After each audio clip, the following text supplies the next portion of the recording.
about, let's let everybody know about our inspirational journal.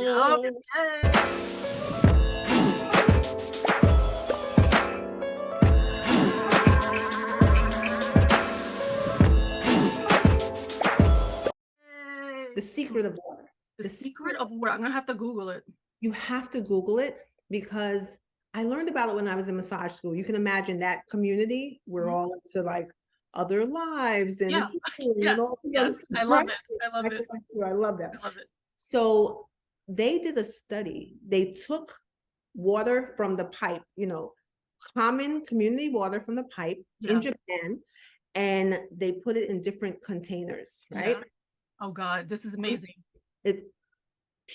On one container, they write positive affirmations on the container. And on the other one, negative crap. Just water. And what happened was, after sitting there for a specified amount of time, they looked at these water molecules under a microscope. And what they found was the ones that were in the jar with the positive affirmations had blossomed or become these beautiful, it looked like snowflake patterns of crystals, like underneath the microscope. The other one, the negative one, it was so ugly, like the formations, it was like deformed looking. They were yellowish in color. It was bananas. They also did the same with a bottle of water, and they had a group of people surrounding the water, sending it nothing but good vibes versus sending it bad vibes. And the same came out. Now, the point of the study is about our thoughts and our intentions mean everything. And then you think we're like 70% water. Yes. What are you doing to your body? And this is why people get cancer. Boom. But here's the funny thing too, is that this is completely related to the students who had 2 plants. Yeah. Oh my God. Tell me about this plant. Right? 2 plants. Did you hear about the 2 plants? Oh girl, we're gonna have to set up a weekly Sunday tea of conversations. Oh my goodness. Oh, I love this. And then you have to get one of our cups here. I do. Tammy told me. She's like, girl, you need your cup. You need a cup. Thinking of a master plan. The plants is exactly the same freaking story, where students had 2 plants, same exact plants. One plant, they would, say all of these negative words to it. Every day they will come in and say negative words to these plants and talk down to it and say mean things to this plant. The next plant, they'll say all positive words. It's beautiful. It leaves it. So all positive words they would say to this plant. Wow. Obviously, the one that they say negative ones started dying and wilting. And then the other plant that they said all these positive words to was blossoming and being beautiful. A plant. So the fact that you saying that they just wrote the words on this water, and then the other one, they talked the words. So even writing it down, I mean, that's fucking mind-blowing. Mind-blowing, and shows us how powerful the fuck we are.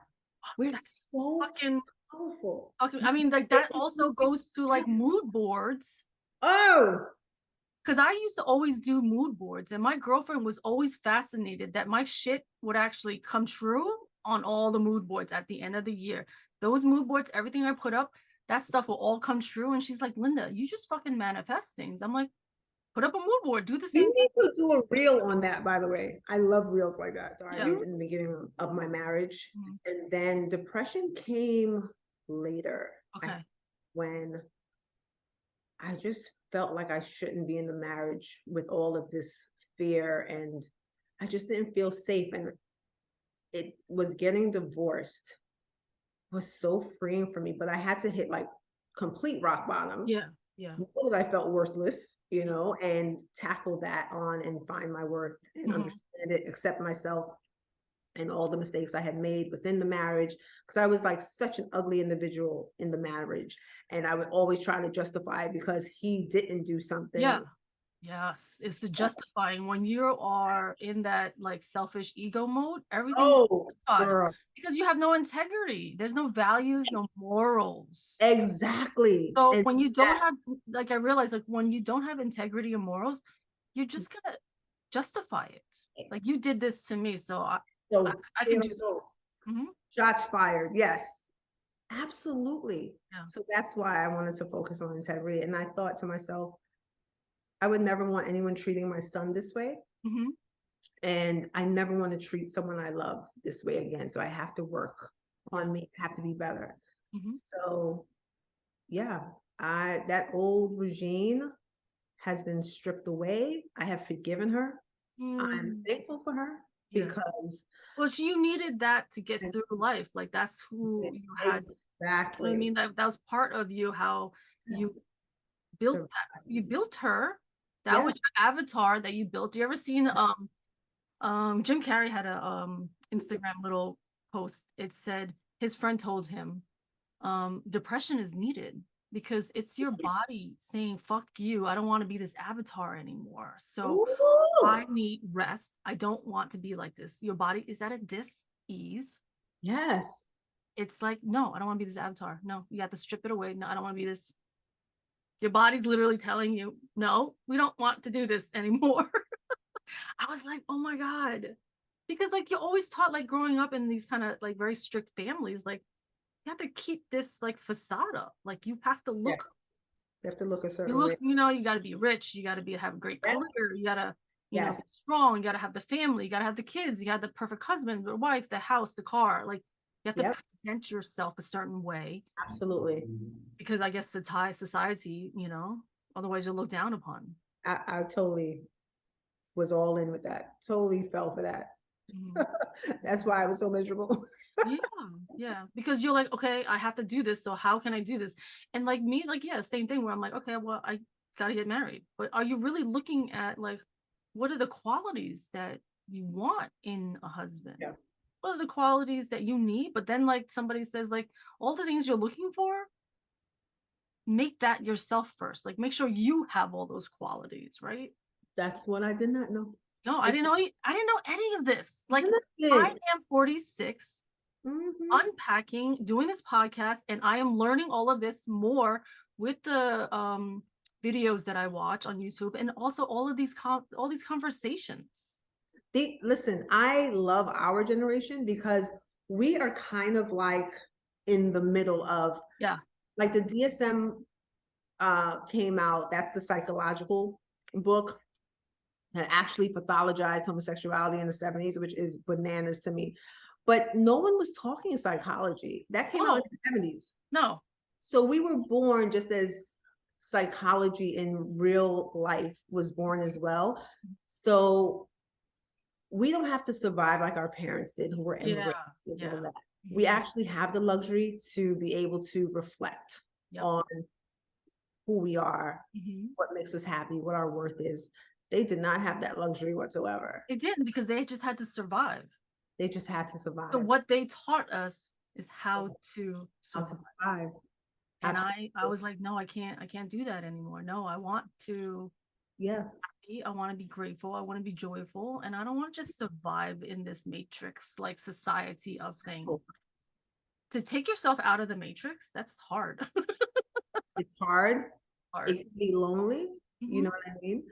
There's a there's a line in the Matrix that says ignorance is bliss. Yes. So long Yeah. that was like it resonated so hard. So when you said sometimes I want to go back to the default me, Yeah. you know, I was like, yes, I get it. Like, for so long, I didn't want to be. I knew I should be better, but I was like, I'm comfortable Yeah. being here. Because your This is body what I just feel. wants to go back to what's familiar, right? And your brain wants to go back to familiar because that's what it's used for. Really, like your brain is like, okay, we have set this program. You're used to it. Mm-hmm. Let's just run the program like a computer, like a fucking like old Yeah, operating system that just wants to run. And you're like, no, we have to like remove that. absolutely. And until it becomes so painful, like it has to become It more has to be painful than painful. comfortable. Yeah, Has to. has to be more painful. That pain will squeeze you out of any situation, honey. Yes. Okay. Yes. Yeah. So that's what it became. If I had remained married in my marriage, I would have never hit that bottom that I needed to propel me into change. To change, yeah. I'm And to so this beautiful woman you are, you know, can be done with your med school when you're 48 and be a doctor and do residency. I am so proud of you. I'm so thankful that Tam had like mentioned you, where I was like, well, we have to get her on. If she's got a great story, I want to hear her great story. Yeah. So through social media is where I found there's so many women my story resonates with, because there's so many women who have denied that voice in them that says, do this. I mean, I get DMs and comments saying, oh, I've been told 28 years old. I'm too old to go to this school and start a new life. 20, even 25, 28, Wow. 31. And I'm like, baby, you're like, this is a whole new chapter. We can do our life over and over a few times in one lifetime. Yes. You know? Yes. As long as you're breathing, and we have to block out that noise of people saying you're too old, it's too late. Because truly, I believe if the desire is within you and it's been there and it's nagging you, it will haunt you until you. It'll never go away. It will never goes away. Ever. Ever. Ever. I mean, and this is how, like, I would tap into what I really wanted in life. The envy, like I'd be envious of, I met all types of women, successful women in fashion and in law and this and that. But it's when I would meet a woman in medicine who was a doctor, I'd be like it would be your body's like, oh, I want to be a doctor. And I'm like, those little pangs of pain are such good reminders or indicators of where you want to be or yearn to be, you know what I mean? And that was definitely always a sign. Finally getting back to me, you know, my art. All I want to do is art. And the other thing is that I love stories. So like to me, art isn't everything. Your art is your voice, your speaking, your connection, you know, you can feel everyone's energy. That's your art. It's the art of living to me. So art and hustle to me is the art of living and art of it and everything. I hope that you've cut that piece right there and make it your intro and your outro, because that was dope.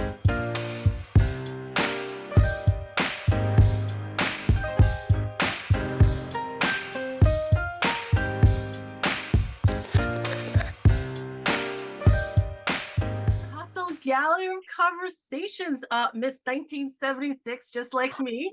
Yes, I love it. Dragons, we are. I know, we look fabulous. You are beautiful.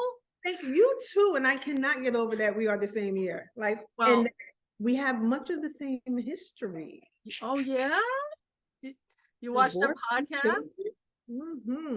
I said, I can't believe she has this history. You just look like a 20-year-old free spirit. I swear, you give the energy too. I just really so well. I mean, once you start like getting rid of the layers, wow. You know what I mean? Like you lose 10 years, you lose 20 years because that stuff starts coming off and you just get lighter and lighter as you talk about it more and just start releasing all of it. So I think that really helps to make us look younger. That sounds so good. Yeah, that resonates with me. Right? Exactly. So tell the people a little bit about yourself. Give me a little bit of your bio. Okay, so Regine Rousseau Abrams is my married name. And right now I am a medical student, which is wild for 46 years old. I'm in my third year. But it's part of what I've always done in trying to evolve as a person and trying to listen to that voice that's within all of us. That gut feeling, that intuition. That gut feeling. That same gut feeling that sometimes your ego kind of fights against. Oh, yeah. Oh, you know what I mean? So yeah, I am just focused on expansion and evolving and quieting all the noise that puts any kind of impediments up against that, you know?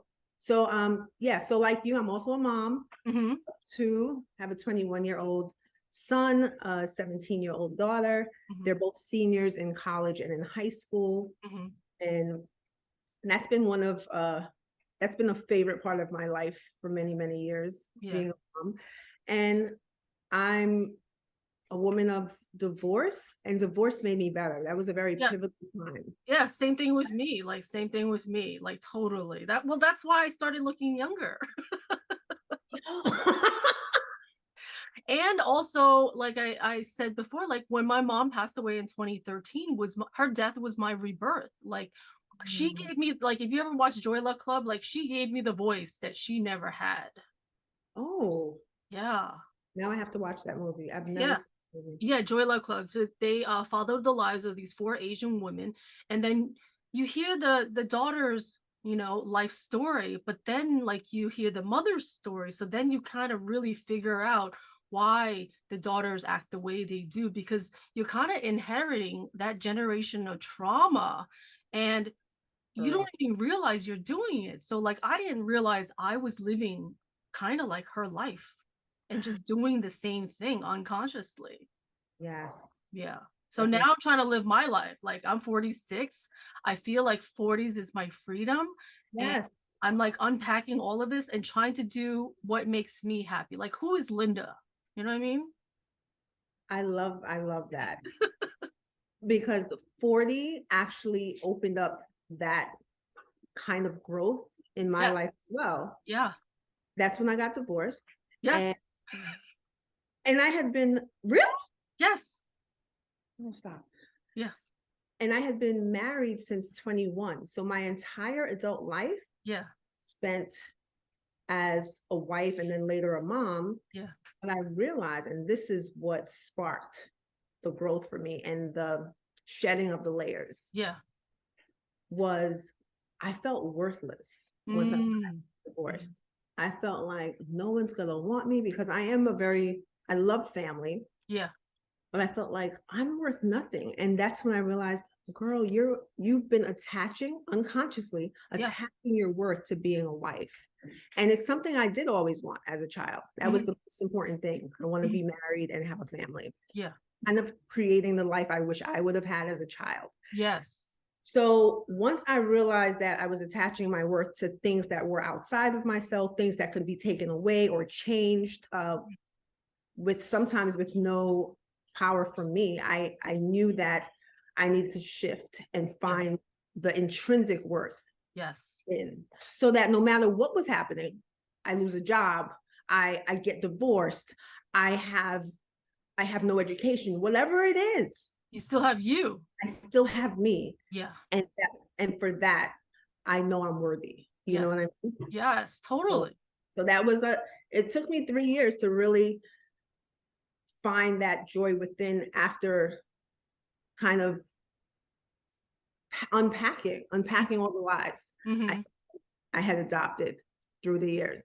Yeah, like you had to unlearn all of those things, because that's what society does to you as well, to women. Like, you're not worthy, you're not enough unless you're chosen. Like, I think I wanted to be chosen. I think I wanted to be like everybody else, to have that fairy tale wedding, plan it, have the bachelorette party. I felt like I had to do all of that, otherwise I wasn't enough. Yes. And then when you get married, then you realize like you kind of lost yourself. Like, you got married, you have kids, and then you spent all of your energy into your kids, and you're like what happened to me? Like, I stopped doing art, you know, like all of it. Yeah. I totally get you. Oh my God, I love this. We are going to be friends, and we're going to have more of these conversations. I love it. Tammy told me. Yeah, because Tam mentioned your name a bunch of times. She's like, yeah, my friend was telling me this, and she's got a great story. She's 46, and then she's like in med school and all of this. And it was just funny. I told her, like, I was scrolling through Instagram, and like, I just saw your 1976, and I was like, I didn't know who you were yet. I didn't know you were Tam's friend when I scrolled Ah, So I didn't know that you were her friend. So when I was scrolling, I saw your 1976. I was like, oh, she's beautiful. 1976. So am I. You're fabulous. So I had no idea. I was just giving out the energy of what I see. So like, if I see positivity, I'm going to support positivity. So I was just like, you're beautiful. And then you were like, yeah, you're great too, you know?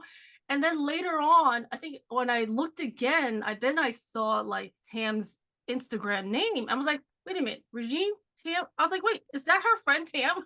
Is that, are they connected? I'm like, is this your best friend? He was like, yeah. I was like, oh my God, I didn't even know. that's like serendipity. I cannot even take that. Yeah. Oh my goodness. Isn't that funny?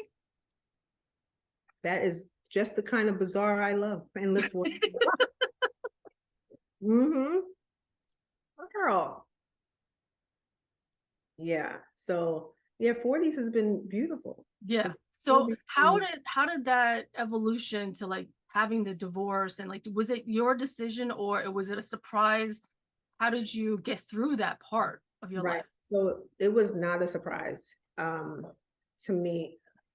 It's completely 95, 90, even 99% my fault. Mm-hmm. Right? So I went in and I talk about this all the time. I say it doesn't matter how good a partner you have, if you are just screwed up, Yeah.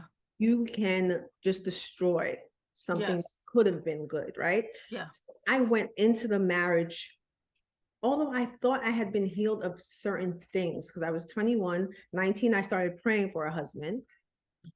And I thought I was perfect at 19. I was like, oh, he's gonna get the best thing ever. Yeah. And what I realized through the prayer was things started to happen to me and within me, right? At 19, I was so dishonest. I was such a liar. I was a thief. I was all things that were not the best qualities in a person, moreover, a wife and future mother. Yeah. And those things started to get stripped away from me. So it was like just of no choice of my own. It just kind of organically happened. And I was like, oh God, you are working, because the prayer was, I want this in the man. Yeah. And God is like, but you ain't ready for that kind of man, because you Yeah. ain't nothing of that, you know? Oh. So I became honest and I learned a bit about integrity, but it was things like the day I grew up in New York City, Mm-hmm. and there's a subway station system here. And when I mean I was dishonest, part of that, and a thief, part of that was I'd never paid my fare, for instance. Oh, yeah. I'd always like, Jumped. yeah, always jumped here. So the day, Linda, that I was like Church Avenue going to Flatbush side, there's a huge gate at rush hour where the gate is just wide open. You can walk on in. When I paid the fare, instead of walking through that open gate, I said, shit, you have arrived. Like, you different. You different. Yeah. After that, like 2 years of kind of purging that part of myself, I met my then husband. Mm-hmm. And we married after 4 months. Wow. And we were married for 19 years. But what I went in believing was that I was unlovable. I had not even understood that part of me. Yeah. It came out, you know, all the ugly comes out when you're in a romantic relationship. Yes, all of it. Like I see all of it now. Like I'm going through that, but I've been going through that now for a while now. Really? What do you mean? I feel like all of the layers of insecurity in me are starting to, like with you, like you said, like the parts of you that you didn't like that started getting stripped away. Like that's what's been happening for after my divorce. And I met somebody, and then I see parts of myself like the fight or flight, the survival mode. Because when you're in survival mode, you don't trust anybody. So if I don't trust you, I'm going to move and act however I'm going to move and act. I won't be worried about you. I'm going to be ego and selfish. Absolutely. And so what do I get? I get the same kind of person, right? Yeah. I attract the same exact time person. But the problem is now is that I started stripping it away. I started changing. I don't want to be like that anymore. Yes. But that person's not ready to change and be a different version of who he came in as I was. That's So right. he's continuing to lie and act like selfish and ego when I've changed. And now, like, why are you still doing this? Like, I'm done with it. Like, to me, I can't get it. Like, why I'm changing and you're not changing. So yeah. So now we're like at a standstill of like, I can't keep doing the same shit that I was doing before. No. I'm trying to be a better person. I'm trying to evolve. And I have been doing that. And it's the fucking hardest thing in the world. The hardest thing. Hardest. That work? Yeah. The day you decide to face yourself. Yep. First of all, that takes so much guts. Hard. So hard. To see those parts of you that you've been ashamed of or wanting to hide. Yeah. Shame is the devil, I swear. Yeah. Shame and fear, vulnerability, like doing all of those. And then when you start to change, like it's like pure pain to like not go back to the old trauma, the old triggers, like because that stuff would just make you feel better instantly. You're like, absolutely. Like instantly I can do the same stupid shit I was doing before and feel better. Yeah. For me not to do that, for me to sit here and like fucking like, yo, this fucking sucks. I just want to go back. And I'm not, and I haven't. Wow. I really want to. I know, because it's easy. Because I really, like me, I just really want to be a bitch and just go back to being a selfish, fucker, basically. Like, I'm just going to be my selfish self, but I have not done that yet. And it's taking every single willpower of me to stay on course, stay on values, to stay on morals. Yeah. Like it's hard. Ex-husband, like, listen, here's the problems. This is what I need. Absolutely. Same. Yeah. And he tried for like a month and then went back to his old self. Yeah. And I'm like, okay, well, I've told you now, and I've told you probably many, many years, but also like, obviously I'm the problem too, because I don't love myself. You know what I mean? Like, I'm not going to blame him 100%. I'm not the same person I was before, Yes. So, and I had to start finding myself really, like, it's not, it was perfectly fine. Like, I'm leaving the divorce, I'm leaving the marriage knowing that it's for myself. Exactly. Like, I can't die unhappy. I can't stay in this marriage unhappy. Exactly. Same.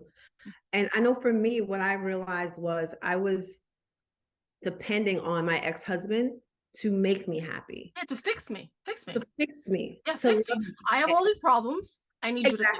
Yeah. And prove to me that I am lovable. And I'm going to test your ass until I'm going to test it every time, every day.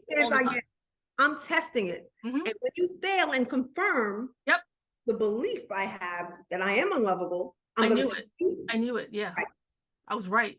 And now I'm leaving your ass. Like every time. It's self-sabotage. It's self-sabotage. It's because we do not love ourselves. Absolutely. So oh my God, this conversation, oh my God, you're like my kindred spirit. I swear. And I'm like, that's the work. When they say marriage is work, it's because we haven't worked on ourselves. Because I did remarry. And I was still like at the tail end of my healing when I met my now husband. Yeah. And I would have to talk myself off the ledge and go so many damn times. Yeah. Because something would happen and I would be telling myself, oh, because he doesn't love me. Yeah. Yeah. Bitch, you are bugging out. Like, I'd have this right next to him in the bed. I'd have this conversation because I'd be like, I'm just leaving. I'm just going to leave this house. Yeah.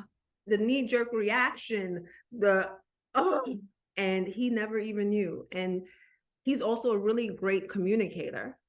Yes. I was never one of those, and neither was my ex-husband. We were very passive aggressive. And my ex-husband was very passive aggressive. We would just fight, and then we would just patch it up, act like everything's fine, and just continue on the day. So tell me, resentment must have been in the relationship because resentment lived in this house. It is all resentment and just passive aggressive. And so that resentment just starts to build up. And then my tone of voice would get bitchier and bitchier and bitchier. And like, now I just can't talk nice to you anymore because I just respect nothing. Yeah. I can't talk nice to you. I don't respect you. Yeah. Wild. Yeah. So we do go into our next lives with other people, knowing that, listen, we have to address everything at that time that it happens. Yes. Resolve it. No sweeping under the rug, no resentment. Resentment slowly kills any relationship. Yep. Yeah. So I learned so much. And yeah, I'm thankful for my husband, my ex-husband, because what he did show me was there are actually men who won't cheat on you, because I did believe every man cheats on you. Do you know that that is what I tell myself all the time?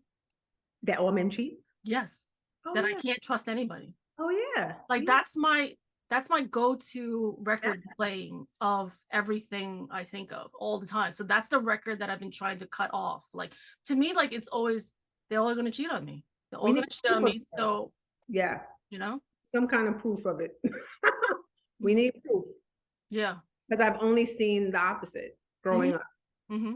So I was like, I just need, he might as well just have money because he's gonna cheat. Let me just have, but I changed when I learned about prayer and things of that nature. And then he comes from this family of great men. Really? And they are Trini. You know, Trinis have a really bad reputation. I don't know if you know, but they do. Any Trini woman hears you're with a Trini man and that you got divorced, she'd be like, girl, you pull up with some stuff. I was like, no, actually, he was a good one. And so was his father. So are his brothers. Like, so it was, so I needed to see that because I had never seen that in anyone's family growing up. Exactly. Yeah. Like my own family, like I can't trust my father. I can't trust my mother. There's nobody that was able to protect me. Yes. Child. Oh my God. That's so I just go into it like I don't trust anybody. And then my healing part is that I finally changed the words that I was saying to myself of like, no, I can't keep blaming other men that I can't trust men. I need to learn how to trust myself. Woo! Yeah. Girl. Yeah. So when I had to change that wording, that's when like you start to heal of like, no, it's my own boundaries that I have not set for myself. It's my own safety that I felt like as a child I couldn't protect myself. So everything stems from childhood. It does. It really does. You know, everything. Oh my God, this conversation is like so many similarities, so much. Yeah, and my mother, let me tell you what my mother did. Yeah. Really made me feel unlovable. I mean, unwittingly, of course. My mom's a survivor. You know, she was raped by her dad when she was coming up. She ran away at 14. Yeah. So she didn't even want me sitting on my own dad's lap. She didn't trust anyone. I mean, when the man gave birth to you, that birthed you and created you, betrays you on that level, how can you trust anyone else? So like, oh my God. See, there's another similarity. See, like, Yep. Since the age of probably, I mean, like I want to go back to age 5 to about 15, 16. And I just literally exposed that story on Sunrise's podcast. No way. Yeah. Yeah. So I am in my healing process of talking in my truth, even as horrific as it sounds. It's the story that I've never wanted to tell because who would want to talk about that? Who, right? So I am only talking about it so I can heal myself. Amen. Yep. 100%. Oh my God. I'm so sorry. Whew. Wow, you're helping a lot of women.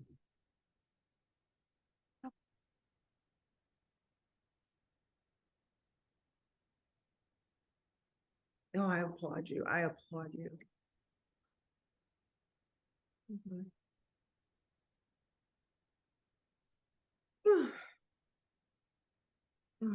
Oh, your strength. I applaud you. Wow. You never knew what someone has gone through in their life. You never know. We're so quick to judge on superficial shit. Yep.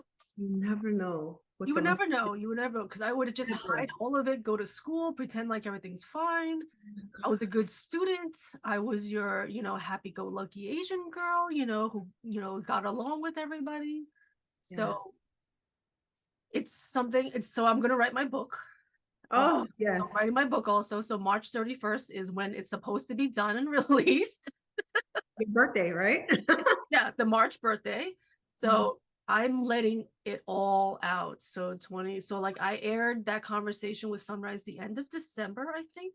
Oh my Yeah, like literally just recently, end of December or January. I don't know when it came out. No, I think it was end of December because that's when I met Tam at Sunrise's ladies lunch. So I aired that out because I've always alluded to being in a physically, violent home, but I've never said those words of being sexually, being raped. And even in Sunrise's podcast, I never said my dad. I always said I was in the home and this happened to me. Oh my goodness. You know what I mean? Because those words are even worse for me to say because it's like, how could someone do that? You know what I mean? So since you just shared with me that your mom went through that and it was her dad, so that's why I'm sharing it with you because it's another similarity of this entire, conversation. So I'm hoping my pain will free somebody else, will help somebody else be able to live their truth and to be happy and to release those demons that hold them back from being fully free. Oh my God. I have to tell my mom about you. Yeah. Like today. Yeah, tell her to watch that conversation with Sunrise. That's the one where I actually say it, but you would never know. Like you would just think that I'm just happy, this free-spirited person, like you saw, right? Absolutely. Oh my goodness. And my mom is 77. I don't think she ever truly faced what she's been through. Yeah. So that's why, this is why the purpose of my podcast is the art of living. And I want to heal. Every story will help and every story will heal. So I'm going one person at a time and talking about all the deep layers, whatever they want to share with me, to be able to talk about it and have these conversations, because me talking about it, you talking about it, like it helps me and it helps you probably just to, chat and release some of those things. Absolutely. And we know it's helping Tam. Just 3 podcasts and the peeling of the layers. Yeah. This girl is tasting freedom for the first time in her life. It's amazing to see. Like, really? Thank you, giving her language. Really? For so many of the experiences she's battled within. Yeah. That she didn't have language for. Oh, yeah, because I want to know what. Yeah, so Tam, we were just talking today. She didn't even know I was doing the podcast today. No? So she thought it was tomorrow, Yeah. So I'm thinking about her because I'm like, I'm doing the podcast today and I haven't even spoken to Tam yet. Oh my God. Washing the leave out, you know what I mean? Yeah. So I look decent on camera and stuff. And she calls me and she was like, I was just doing this 3-day, I'm doing a 30-day back to return to yourself kind of practice. And today was the day where Jack Canfield, who is kind of who launched this 30-day program, he says to write down the people who make you smile or something and think about them and then maybe call them or reach out, whatever it is. And the fact that you're thinking about them and writing them, you're kind of pulling them in. Yes, law of attraction. You. Yeah. And I said, it's funny because I was thinking about you before you called. And she was like, no, it's because I called you in. So she was having a good time, but she is having a back and forth with revealing as much as she did. She's battling feelings of shame. And she's like, what is this? Why is this coming up for me? But she's shame surrounding this her entire life, not to mention she's grown up in a culture of shame. Yes. Christian, there's so much shame. We move and control with shame. You know what I mean? Yeah. You should be ashamed of yourself and all that. There's always shame and guilt. Like in Asian culture, it's always about shame and guilt. Like everything is shame and guilt. Yeah. And I tell you, I consciously was like, I want my kids free of any shame. You know, there's nothing we can't talk about because guess what? It's nothing new under the sun, first off. when we reveal those dark parts of ourselves, we really realize how more similar we are to everyone else. Than Yes. we all just want to be seen and heard and validated. Exactly. That's it. Exactly. And then the construct is everyone just doesn't feel like enough, right? Yep. And it manifests differently. So you're Mhm. not pretty enough, you're not tall enough, short enough, thin enough, thick enough, whatever it is, rich enough, you know, you're not you don't have enough education, you don't have enough this. It's always something that makes us feel less than. Yep. And that's what we have to detach from.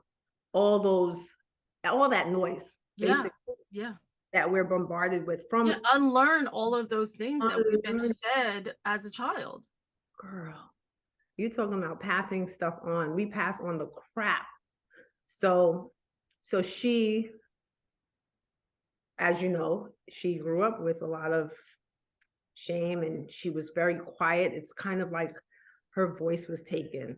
Yeah, exactly. Exactly. This is why the podcast has given me my voice back. Like, Oh my God. and what is beautiful is that when I spoke to Sunrise and then I saw her comments on the podcast saying like, Linda, I see, like, this is my story, right? And I was like, oh my God, that's amazing. So she didn't know that I was going to be at Sunrise's ladies lunch. So when she popped up and saw me, she's like, oh my God, Artandhustle's here. Oh my goodness. I didn't understand the chronological order of how things Yeah, happened. I thought exactly. you met first. No. Oh my God. So I did the podcast. I think I did it, well, like it aired like on a Friday, and then the lunch was on Sunday. So she saw it Friday, and then she was like, oh my God, Artandhustle's here. Like, what the? So I met her on Sunday, and she came up to me at the end of the lunch, and she's like, Linda, I just saw your podcast and you know that your story. I'm like, oh my God, so let's sit down and have a chat. And I was telling her how doing the podcast has freed me to be able to see myself, to hear myself, to hear my voice. And then I offered to her, I was like, if you're willing, I would love for you to do a weekly podcast with me, because if it's helped me and I've told you my story and I'm able to get freedom from it, I would love to offer that to you too. So I was like, if you're willing, let's do a weekly podcast. So let's make an appointment. How are you? Are you free Wednesday? Like literally from Sunday. Are you free Wednesday? I love you for this woman. I love you for her. Yeah. I was like, let's do it Wednesday. Are you free? She's like, yes. So Wednesday we set it up and we started Wednesday. You're a beast. Can I just applaud you on 100+ podcasts, first of all? First of all. Yeah. I heard your story about you stopped working because you were laid off. Yep. And you were like, you know what? I'm gonna make it work though. You got an Airbnb. Like what? Yeah. No history. It started paying your bill. Yep. And then the fact that you also curated an art show in a week. Yeah. Oh my God. So when you did that Aries thing up, I was like, such an Aries, so much fire woman. Yeah, like if I want to get shit done, it's getting done. Like, because it's a passion. Like it has to get done. But like even with all of that, like Ariesness in me, like I also fell into depression. So like that's why I talk about it in the podcast of like people need to realize, like, as much as I do all of this stuff, people need to realize like I also fell into a deep depression during COVID and was unpacking all of my life in this story. Like for me to be able to finally figure out like my voice and to talk about it, like that was like 2-3 years of me unpacking that and crying every single day, where everything I watched was making me cry of like, where's this coming from? You know, like I had to like, so I realized like I have to grieve and mourn that childhood that I lost and also figure out really, and then look at why I was never mad at my mom. So I finally was able to, so I finally was able to tap into a little bit of that story. And I realized there was a story behind, yes, I am mad at her. And this was the story why I was mad at her. And I finally was mad at her, but I also let it go. I didn't stay in that anger. Good for you. Yeah. You freed yourself in every way in that moment. So like I was upset. I was mad. This is the story why I would be upset with her. But then I didn't stay there. Like, wow. Yeah. Yeah. How were you able to not stay there? Like, I don't know. I really don't know, because I always felt like she was a victim too. because she was, she was probably, he probably hit her, he probably sexually assaulted her, he probably did all the same things that he did to us. You know what I mean? So to me, I feel like she was a victim too. So she was manipulated, brainwashed. Yeah. It's that ours started as a baby and child. Hers started when she met him, so. Right. Okay. So you had empathy for her. I did have empathy. I always had empathy towards her. Unfortunately, like I said, unfortunately, just because, unfortunately, because I realized like she should have protected me. Yeah. It's actually fortunate, I think, that you had empathy towards her, because I think empathy is the vehicle to forgiveness. Yeah. And once we forgive, I didn't understand the power of forgiveness and how it's connected to self-love. Yeah. Until I put it to practice, because when we don't forgive, I loved holding a grudge. Yes. Felt so empowered. Yeah. It's probably part of our culture too, of like guilt and shame and like, no, you did this, you did this. I'm not going to forgive you. Yes. Oh my goodness. And the harder we judge other people, I learned. That judging. I got to stop the judging part too. Yes. But that's because there's parts of us we judge. You are judge free of everything, every kind of flaw, every part of you, and you accept it. It's really difficult to judge other people, because you accept where they are on their path, no matter how nuts it looks to you. That's the part those words. That's what I'm trying to get to, where I won't judge somebody else for the path that they need to take, even though I think it's wrong. Yeah. There's a lot we're not going to agree with. Yeah. But they are where they need to be. And I'd love to think if they knew better, because when I knew better, I did better. And I like to think that of other people. When you truly know better. Yeah. So that I guess they don't know better yet. No, they really don't.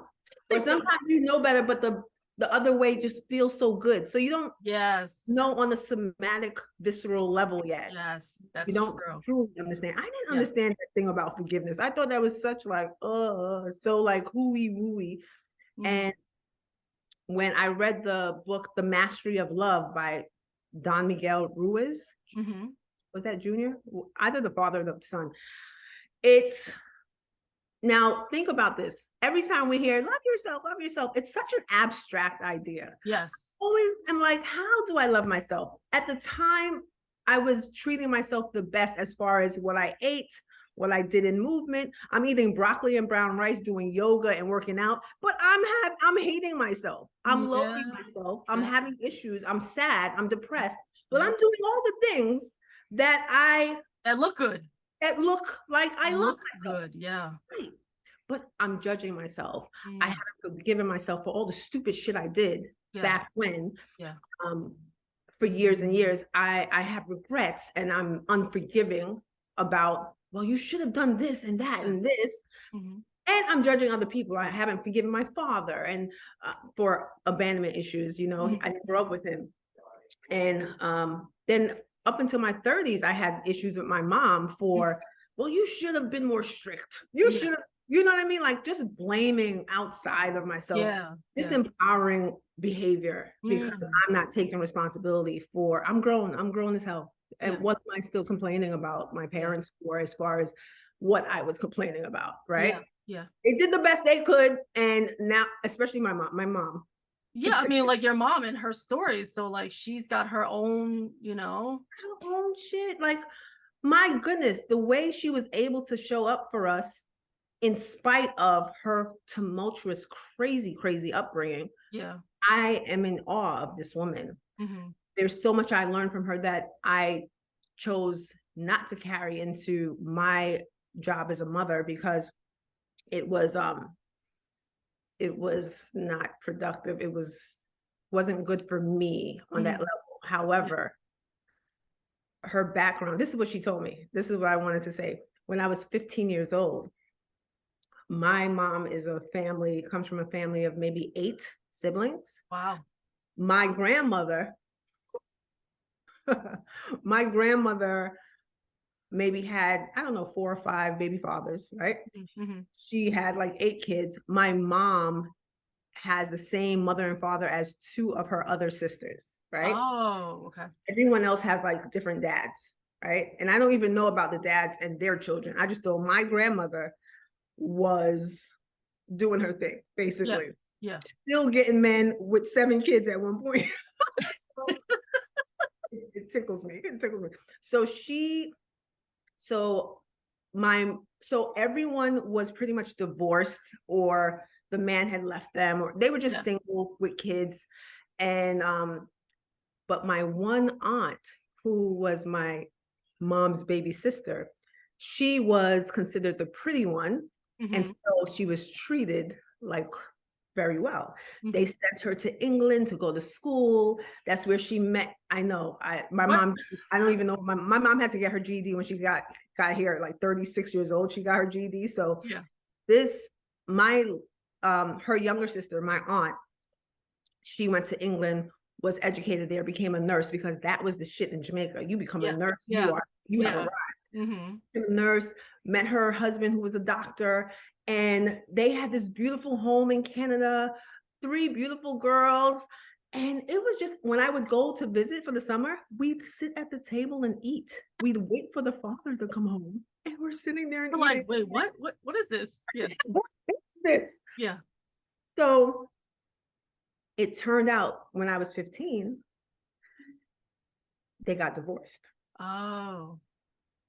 And my mom said, oh my goodness, men always leave.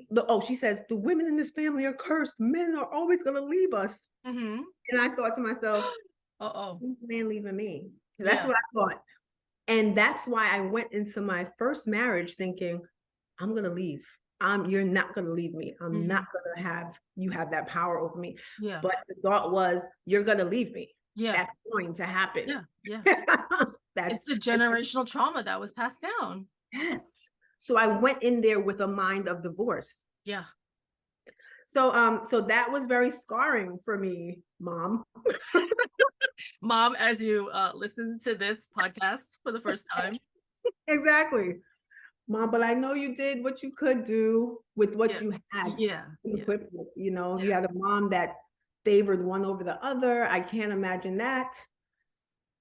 Oh, she kind of did that a little bit. How many siblings do you have?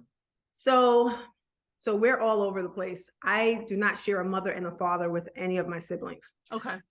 So my mom has 3 kids. We're all like 11 years apart. My brother was when she was 19. He has passed since 2006. He died of an overdose. Oh my God, I'm sorry. Yeah, he had a really he was born in Jamaica, rough upbringing.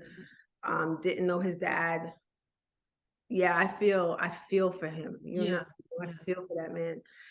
And I think now we would have actually been close. There's so much I want to know about him. I was 30 when he died. He was 41. Yeah. Or about to be 41. Then I have a little sister who is 11 years younger than me for my mom. We're not close at all. And it has a lot to do with, I think, the way we came up. So I was more in the guardian role for her. And with my immature mind and thinking, I was pretty abusive. I would spank her when I would just be aggravated. If she did the smallest thing, I would spank her for it. And I mean, I learned that growing up. I got spanked. Sometimes I knew as a kid that I was getting spanked just because my mom was just aggravated. If I lost a pen of hers, she would spank the shit out of me sometimes. Or if I didn't want to pick something up, like a dead bug. She would take all that frustration out, which was very disproportionate to what was going on, and pretty much abuse. Yeah, that disproportionate. That's my childhood too, where like anything would trigger my father. Anything, like the tone of my voice, or just coming in the door a certain way, of like not getting straight A's, like anything. So like as a child, you become like hyper vigilant of like trying to be perfect. Oh my God. Right? Like you're trying to be perfect so you don't get hit. Like watching all of your actions. Yes. And you deny the parts of yourself that when they show up, you feel like it's going to deprive you of your parents' love or acceptance or reward. We put on a mask. This is what this book was saying. Yeah. The book was saying, The Mastery of Love. They were saying, it'll be the simplest things that teach us that we're not good enough, right? Mm-hmm. So one example, and I think every mother or anyone who's ever watched a toddler can understand this, especially in the city, Mm-hmm. where the toddler starts to run from you and you are in the street and you're like, you cannot go into that street because you will get smashed. So Yeah. you're running after the kid, and then you catch that kid, and then you spank them or whatever you do. At least this was a thing when I was growing up. And you're like, don't ever do that again. Yeah. So what Don Miguel described was the kid's perspective. The kid is he or she is running and they're having fun, and mommy's running after them, and they're like, oh my God, mommy's having fun. I'm having so much fun. And then they get caught and they're like, and then mom beats the shit out of them. And they're like, what did I do wrong? What's wrong with me? Yeah. Like, you're just being a kid. Being myself. Just being a kid. Yes. So you learn that being yourself is not it. It's not it. It's not So okay. you put on that mask, because then you realize it's a reward punishment kind of system that's going on, and you want the reward. Yes. So you will, if you break something, I never spanked my kids for breaking stuff, but kids will get spanked. That's what I mean. Like, I try to do the opposite of, all of it. But yeah, I have my bad days, but like, if they do the littlest things that I would have gotten a beat down for, I would be like, oh, it's fine. It's fine. Beat down is the proper term, for real. A beat down. It's not just a spanking. Okay. Yeah, see, like, so you can't see it in here because I have a Zoom filter, but I got a scar from here to here where at age 5, my dad tried to kill me. Holy shit. So that's how unneeded and unworthy and not enough I was to him, where I can't stand you. I am going to try to kill you. And it's funny because, well, it's not funny. I always had that memory of it, but like no one talks about it because everything is like swept under the rug. Yep.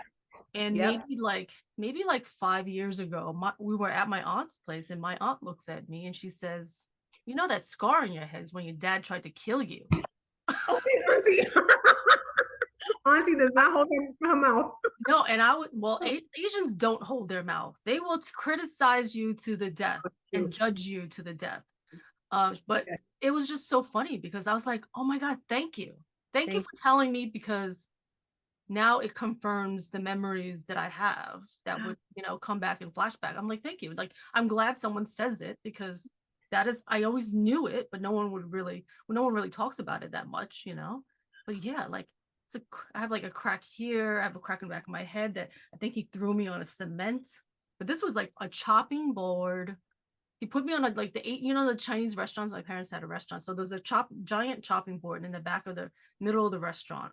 Yeah. And 5 years old, he put me on there with a giant like meat cleaver butcher knife. And like, I don't know, I guess he cracked my head. I don't remember the actual cracking of it, but I know I was on the chopping board. He wanted to kill me. Yeah. So that's like one of my first memories as a child. What? That's one of my first memories. Like, I don't remember other small memories. Like, maybe I have one more, but like, that's one of them that I have. But what happened to this man? That's what, what happened to him? Like, he's still alive, and I actually want. You need to find out his story, because coming up. Yeah, that's what I mean. Like, his story must be horrible, because it's horrible. Horrible. It has to be, unless he has some kind of mental disease. He probably has a mental thing, probably from childhood too, because I feel like he's got like 4 brothers, or there's 4 brothers total, and then there's 1 sister. But like, this is old school China. Old school China, like, they don't have no fucks to give. That's true. Like, this is immigrant. Like, we came here as immigrants. Like, I came here when I was 3 years old. So old China, like, you were born in China? Yeah, so I'm made in China. Oh, I said so authentic. I had no clue. Yeah. Yeah. It's funny because I did one of those ancestry DNA things, because a lot of people think I'm Korean, So, and I was like, well, maybe someone had an affair. Maybe like there's some Korean in me. I took a test and it said 100% Chinese. Wow. So yeah, I came here when I was 3 years old, but like, they're old school Chinese people where, coming from another country, like, you just do whatever the fuck you want to do. So like spanking, he probably got the shit beat out of him by how many people maybe he got raped as a child. Yes. You know? So something happened. Something happened to this man. There was some sort of shit in that God. family, you know? One of my little sisters used to live in Shanghai, and she's, just to give you a insight into how small she is. She has like a 23-inch waist. She's tiny. 23. Mine is like ginormous. I'm like, because I'm like, look at this little waist. So yeah. But in China, they called her fat because that's what I'm like, Chinese are wild to me. Yes. With the mouth.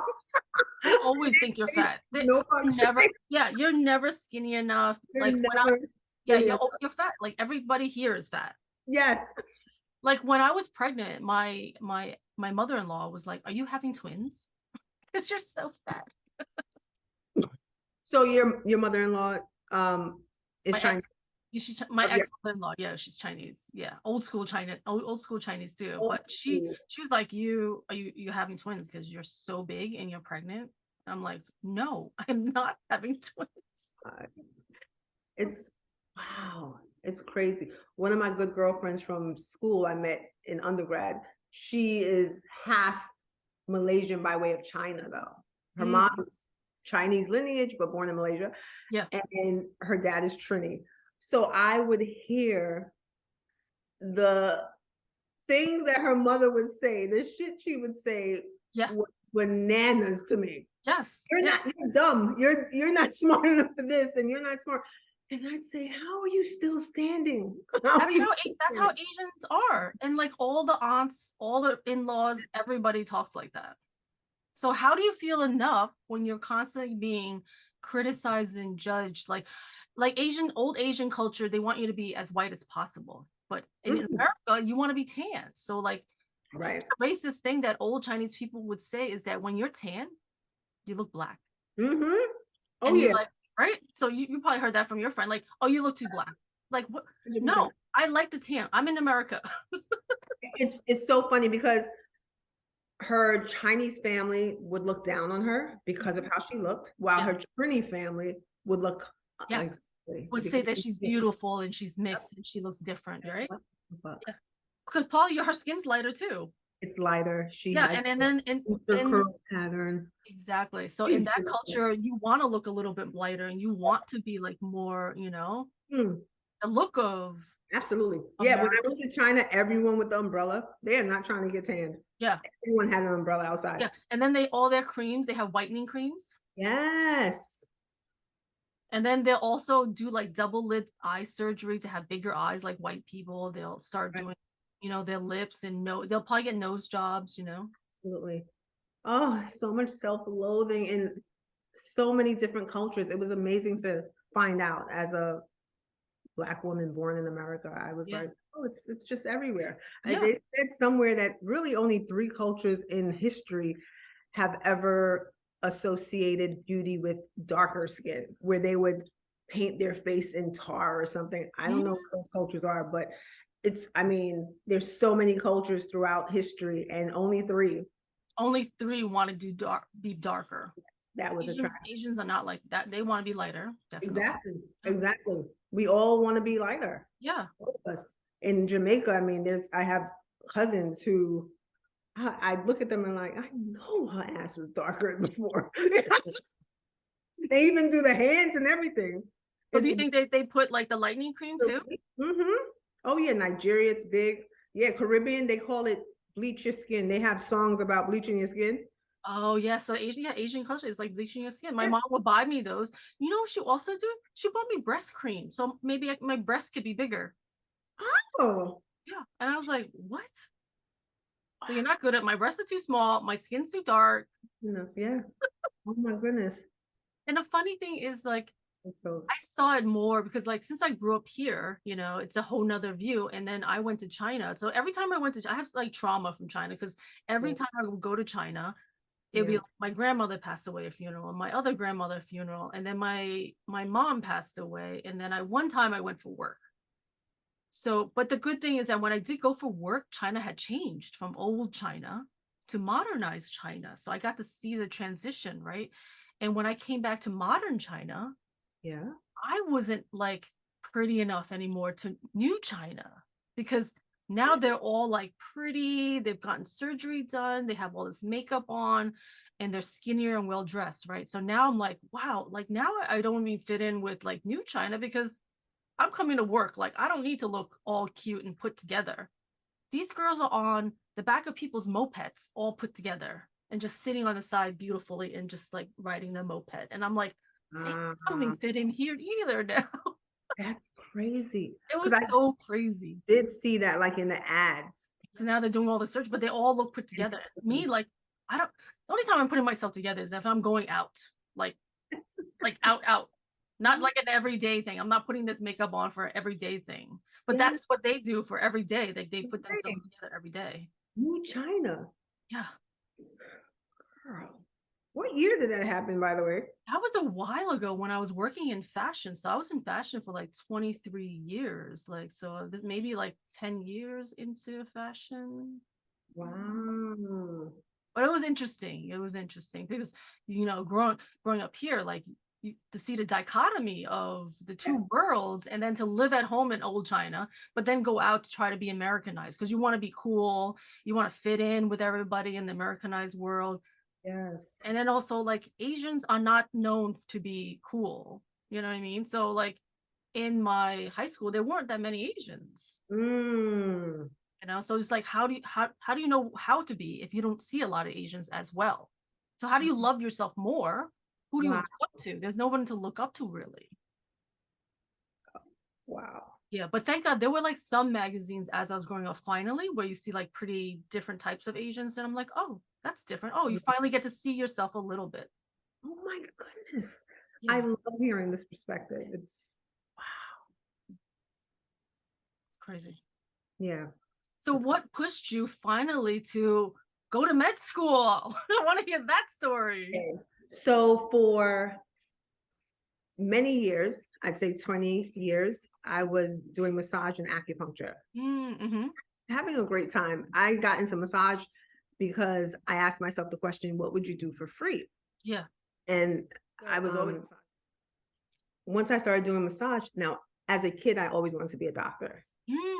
Yeah, that's one of the questions I love to ask people. Like, what did you want to do as a kid? I wanted to, at 9 years old, I loved kids so much, like smaller kids. And I was like, I want to be a pediatrician, you know?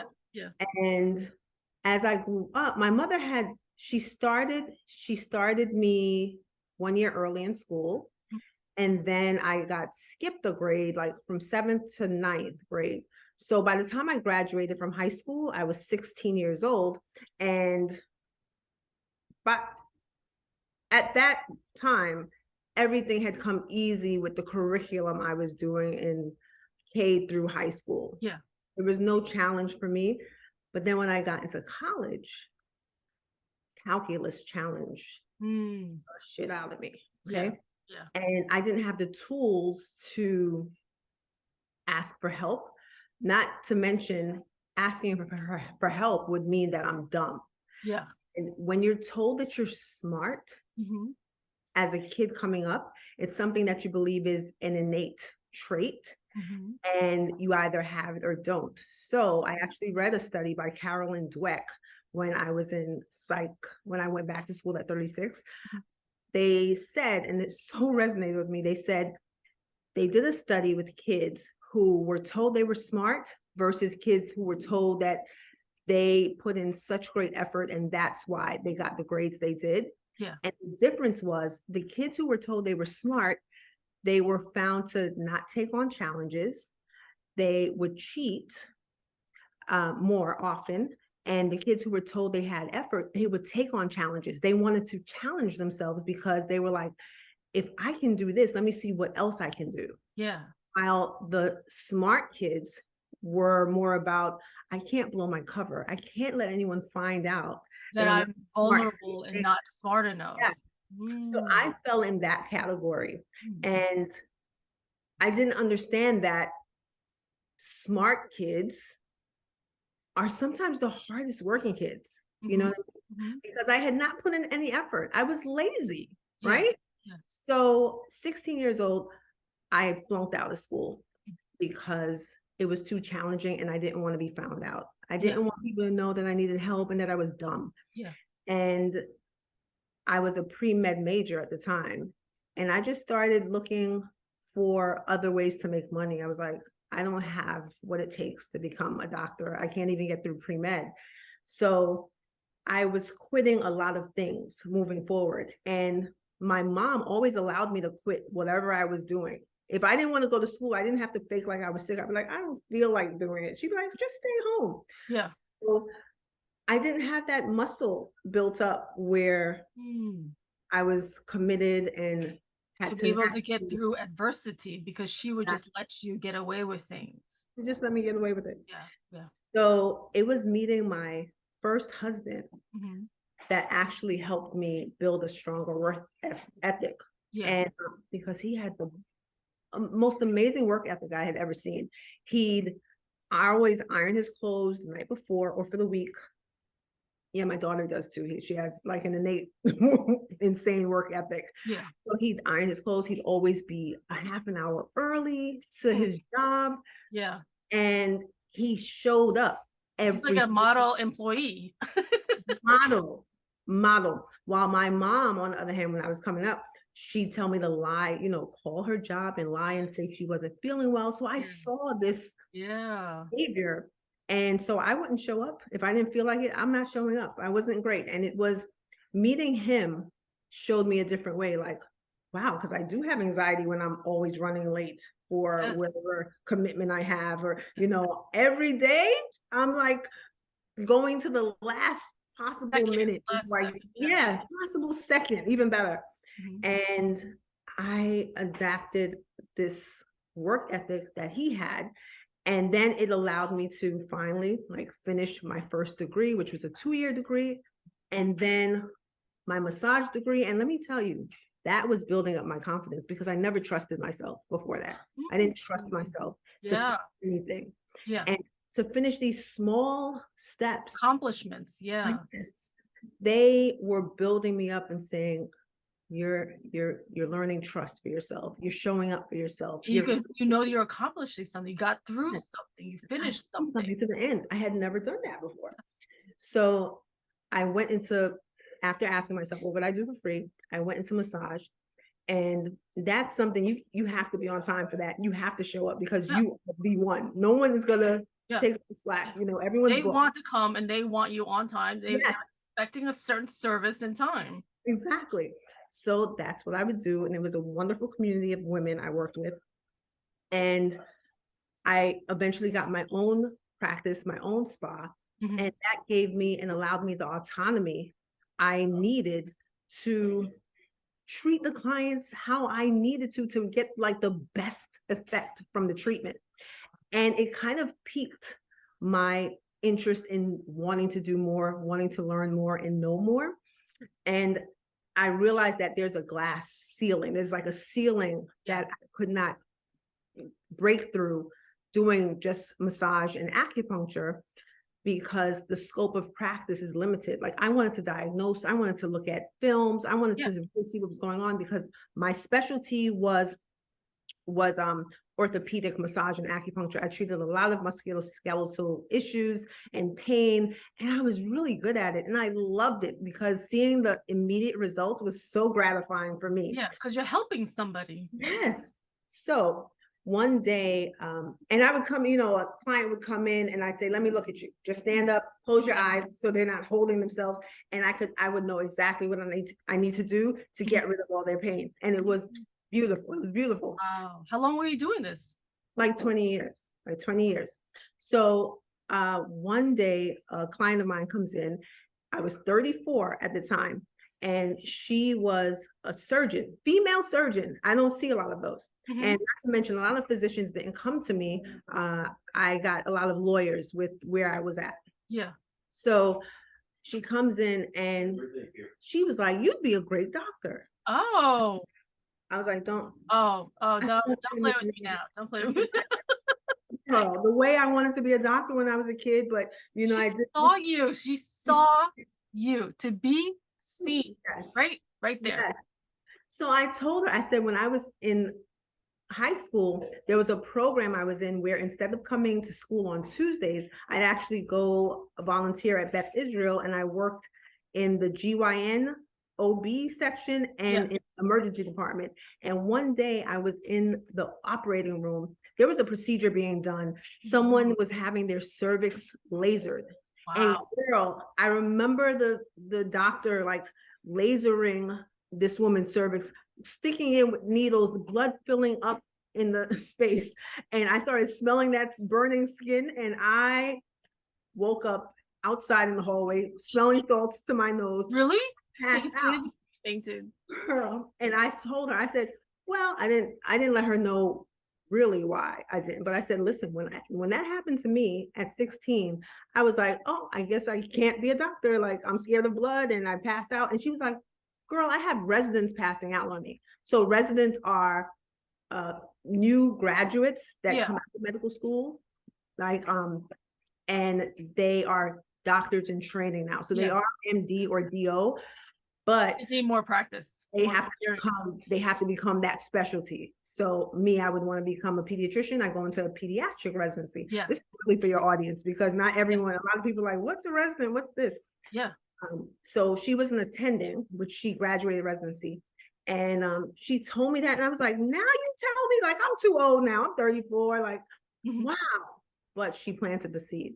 I said, wow, they love it. Love it. Planting seeds and being seen. We need to be seen and heard. So fast forward, I have a lot of older women who come to see me. At the time, like I said, I was in my 30s.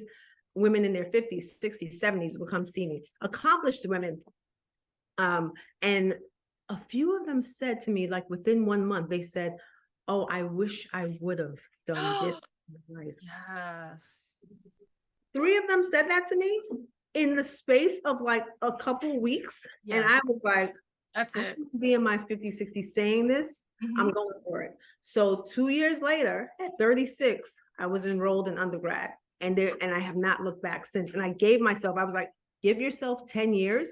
Yeah. Because in reality, I thought because I had my 2-year degree, that really would just take 6 years. I'm like, oh, I'll be done in 6 years. But life happened. So I was like, give yourself a little cushion. Well, girl, it's going to be 12 years when I actually graduate. So how old are you going to be? I'll be 48. All right. So it's before 50. Before 50. I'll be a 50-year-old resident. But hey, listen, it doesn't even matter the timeline, the age, or whatever it is at this point. Listen, this is your dream and your passion. And it's not even about the destination at this point. It's a journey. Journey showed me things about myself I would have never known had I not said yes to this path. Journey. And that is, yes, the journey shows you who you are. Yep. That you can show up for yourself, that you can trust yourself, that you can be filled with joy, and it's unattached from any kind of destination or position or job title. Like, it has nothing to do with that. You know, and what I learned was when I learned that I had attached my worth prior. Outside of yourself. Outside of myself. What I read was that instead of attaching yourself to the vice president position that you had, attach your worth to the fact that the reason you got that position is because you're tenacious, because you're committed, because you keep your word, you have integrity, whatever those qualities are that can never be stripped from you. Yes. And after coming out of my marriage as well, I promised myself to work on integrity, that my word has to be right. I love it. Yeah. And it's been like so joy-filled. Like when I had nothing, like it was a time when during the pandemic, I'm like, I don't have any money coming in. Like I don't have a home right now because this place was for sale and I was trying to sell it. I was on the island in Grenada doing med school. And I was like, and I'm happy. I am joy-filled. Like my happiness is no longer dependent or contingent upon what's happening in my life, which is where I needed to be. It's beautiful because it's so beautiful. We'll be too up and down. I had been through depression and anxiety and all that. I've had nervous breakdowns. I had one nervous breakdown. And it's really because I was stagnant, because I was It was definitely situational. Yeah. Yeah. When was that? Was that a while ago or? Oh, I was depressed when I first got divorced, but I was also depressed within my marriage. Mhm. You know, I always kept saying to my then husband, like, I feel spiritually stagnant. Like, Mhm. it was one point he would, if he would try to call me and he didn't get me on the phone, he'd rush home because he thought I was doing something to myself. Really? Like, yeah, I was really Wow. depressed. You were really, really depressed. I Yeah. was really depressed, but I was functional in that I Yes. go to work. Yeah. I Well, show yeah, up. like I didn't realize, but there's a, you know, like being functionally, what is it? Functional, highly functional, depressed, people, you know, and I feel like that was me. Like I feel like I've been depressed my entire life, and but I'm highly functional. I look like everything's fine, but I would just put that mask on. So like Yes, I'm like in the middle of introvert, extrovert. Like I can put my face on, game face on, and be extrovert when I need to be. But like truly, when I come home, like I'm an introvert. I'm fine staying home, you know. same, same, exactly the same. But I put it on. I'll My put mom, it on. Like when I'm ready, I can put it on. And like yeah, it's funny, my sister will be like, "How come you're so happy and nice to all these other people?" I'm like, Donna, you don't realize that I have to be that. Like that's the mask I put on that I learned to go to school and to act this way because that's how you're supposed to act when you go out. yep. You won't get any questions. Yeah. Yeah. You know what I mean? Yeah. Just keep hiding the Keep shit you're hiding. struggling with or trying to hide. Hmm. So how long did you stay depressed and what happened with your anxiety? So the anxiety came shortly after I got married at 21. I Mhm. started getting like panic attacks. I had never known what that Mm. was. Yeah, so like that's your body like trying to tell you something that you are not connected with your mind and your body. And your body's like, oh hell no, like I don't know what you're doing, but I do not like this. Absolutely. Right? And for me, it was remember that deep belief that I'm with someone who's going to leave me. Yeah. Yeah. Even though that was not the truth, it was the truth. It was my gospel. Yeah. To feel safe, I didn't feel safe at all. So my body Oh my God. started. This conversation, everything you say is everything that I've felt where Yes, safety, like that is another word besides not trusting anybody. Like I don't feel safe. exactly, exactly. So that was my body showing, Yeah, your body's telling you something. Yeah. telling me. And when I went to acupuncture school, they're very into the mind body, the Yes. school I went to. Mhm. And every organ is connected to an emotion. So Mhm. kidneys are connected to fear. And I had this fear of being Mhm. left. Mhm. And I read that sometimes if you feel someone's going to leave you, it can show up in your body as panic, episodes of panic. And just reading that kind of helped it simmer down a bit. Gives Just you it gives you acknowledge it. meaning. Like once Yes. you figure out there's a meaning and the reason why you're acting like this. Did you ever see any of Gabor Mate? You ever heard of him? But who is this? No. Gabor Mate. So he wrote a bunch of best-selling books and he was a doctor, but he's connecting Eastern and Western medicine. And talking about mind body and how everything that you going through Yeah, shows up in your body as a dis-ease. absolutely. All of it. Absolutely. Yeah. And oh my goodness, I love that you brought that up because I believe from at least from my experience and from what I've seen in clients, the body understands this faster than we Yes. can on a conscious level. Um, So someone will be suffering from headaches or it's something is misaligned with what you believe should be happening versus what's body. happening. Yeah, your body's like, oh no. Yeah, your body will let you know. Yeah. Telling Your kidneys is is fear. fear. What is liver? Liver is anger. How Oh about that? no. So my mom died. She had liver failure, so she's got a lot of anger. Hmm. Other issues I think I would have is probably your spleen, my kidney, Just worry. Your shoulders. my shoulder, like here's always like there's always a kink right here. Oh, I love those kind of kinks. It's been here for like years.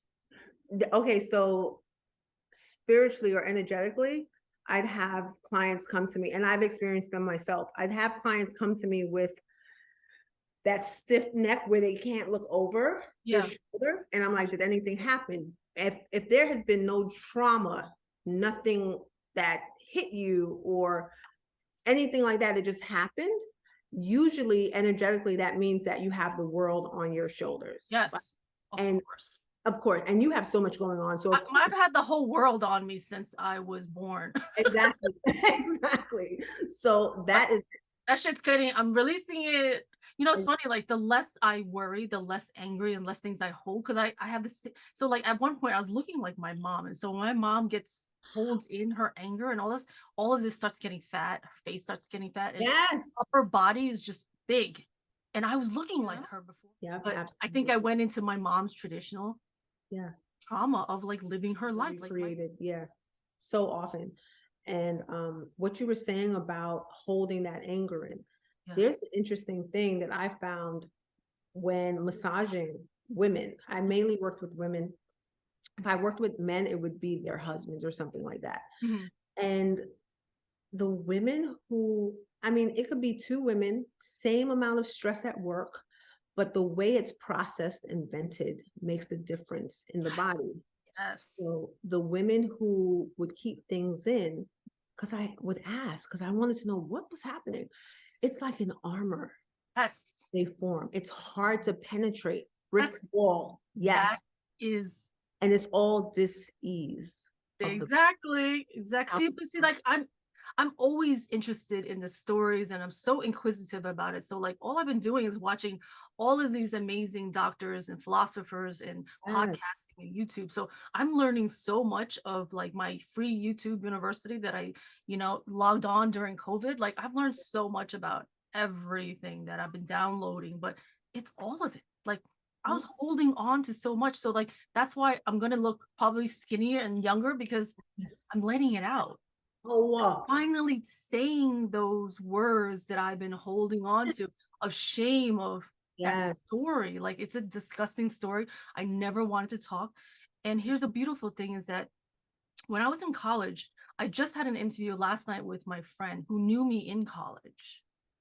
And we lost touch for probably 20 years, right? So we just had a 2-hour conversation last night of how he knew me.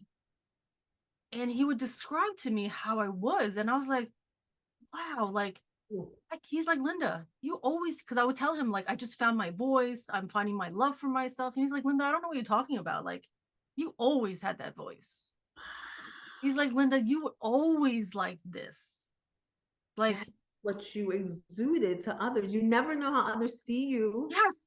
Versus what you're feeling inside. That's because you don't see yourself, because I was in a fight or flight mask of just getting through life, hitting my goals, getting through college. Like I had to still, even with that abuse, I still had to like present myself to the world a certain way and be prestigious and go to Parsons and graduate with, great scores. And I even got an award in college, did like 3 beautiful garments. Like I was blowing it out the water because that's what I had to do. But he was always like, Linda, you were full force getting your goals done and you didn't take shit. You told me your opinion. You were on point, and your voice, how you are, your voice was ever there. Your voice was always this. You were always trying to talk to people, always trying to help people, always. And I was like, wow, like to hear how you were and that you always had that voice and you always were confident. Like it was so interesting. It was like a full circle moment for me of he saw me. And then he sees me through the years on Instagram and what I'm doing. He's like, Linda, like you're blowing it out the water of everything you're doing. Like you always had it. So you just have to get back to a combination of who you were before and who you are now. So it was just beautiful for someone to see you and like to see the whole process. It was just beautiful. See, and that, okay. This is what I see in, I told you I grew up with a woman who's an Aries. In fact, I've known her for the longest time of any of my friends. Met her at 4 years old in kindergarten. Oh, that's awesome. She's an Aries. I love it. And she has been through so much in life. Like, I'm not going to discuss it because it's her story, but it never stopped her from being the beast that she is, taking control and charge. but my concern is, but have you dealt with all of that stuff yet? Yes, you're not. You're not dealing because you're not thinking about any of those things because you have to hit your goals. And I thought of you as well, because I heard that it was during the pandemic. Yes. That the depression set in. Yep. And it was a time where our thoughts, we couldn't really run from them.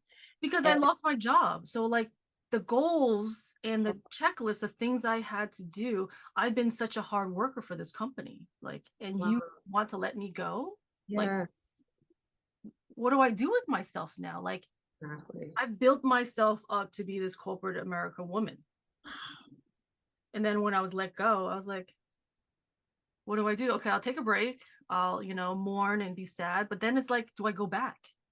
We're two roads diverged in the woods of like, do I go back, go to safety, have a salary, enjoy my life? Right. Or do I invest in myself? And, but investing in myself is scary. It's like, what? No, like I need salary. I need money. I need safety.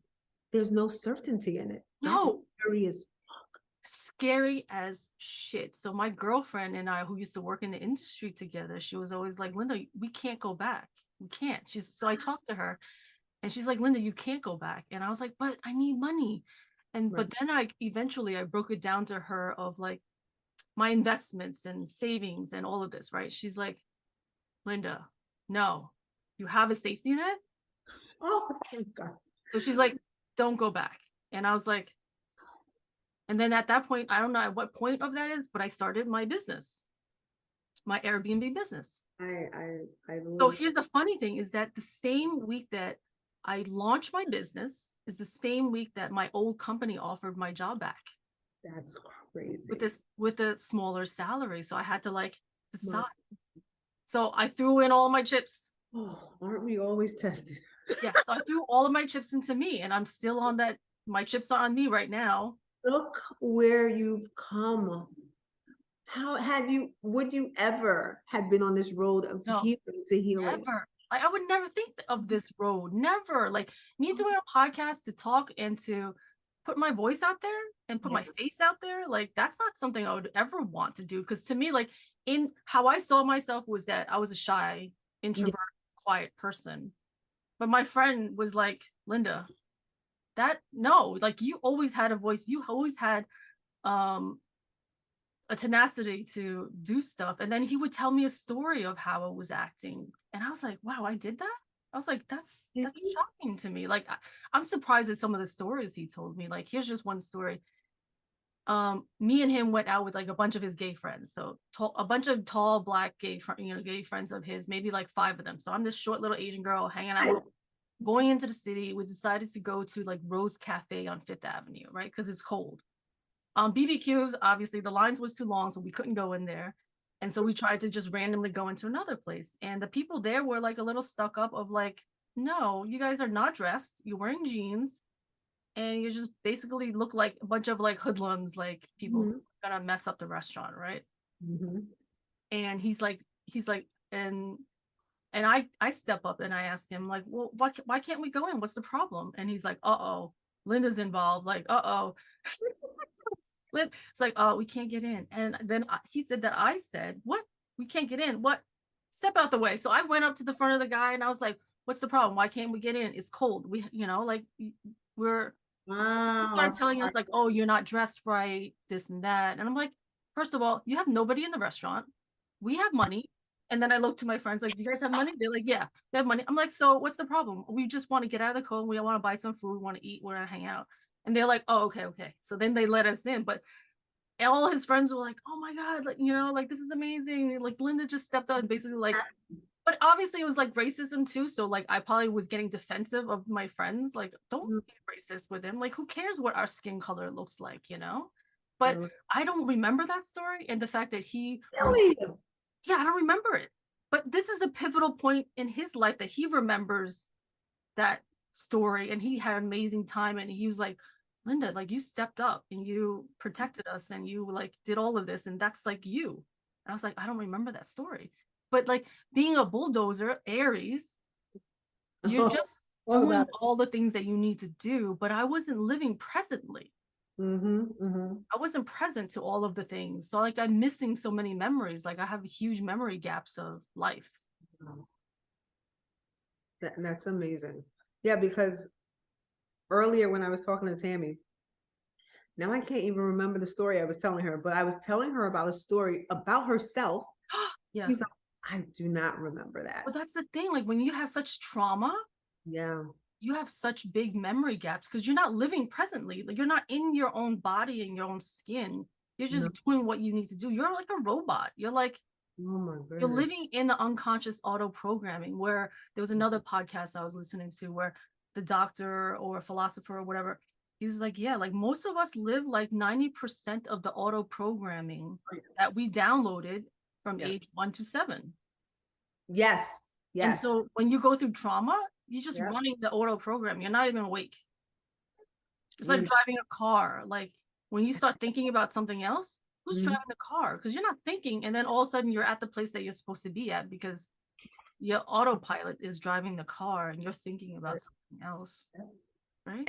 And we're created like that. Yeah. It's for like efficiency because there's so much information. Yeah.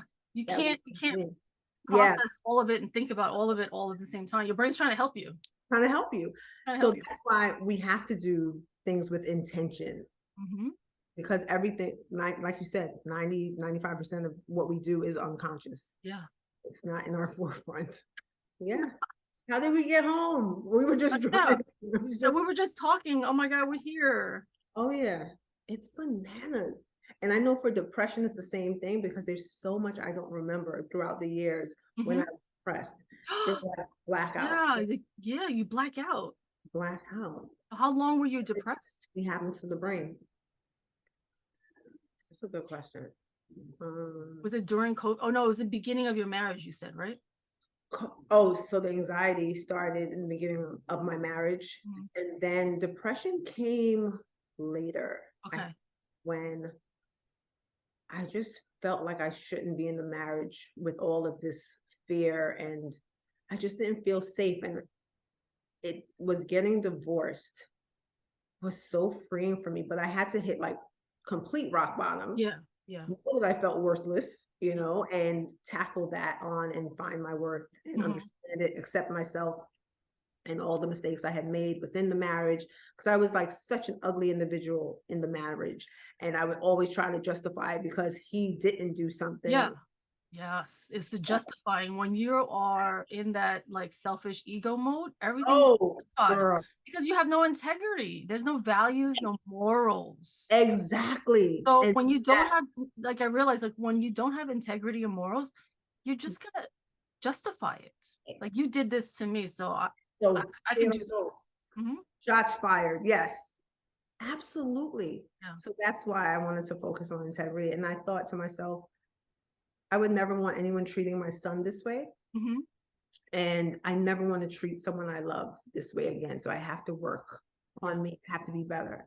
So yeah, that old Regine has been stripped away. I have forgiven her. I'm thankful for her because you needed that to get through life. Like that's who you had. Exactly. I mean, that was part of you, how you built that. You built her.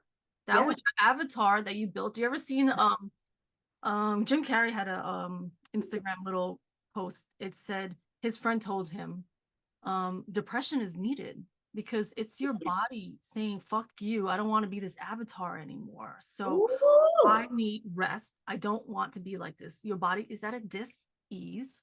Yes, it's like, no, I don't want to be this avatar. No, you have to strip it away. No, I don't want to be this. Your body's literally telling you, no, we don't want to do this anymore.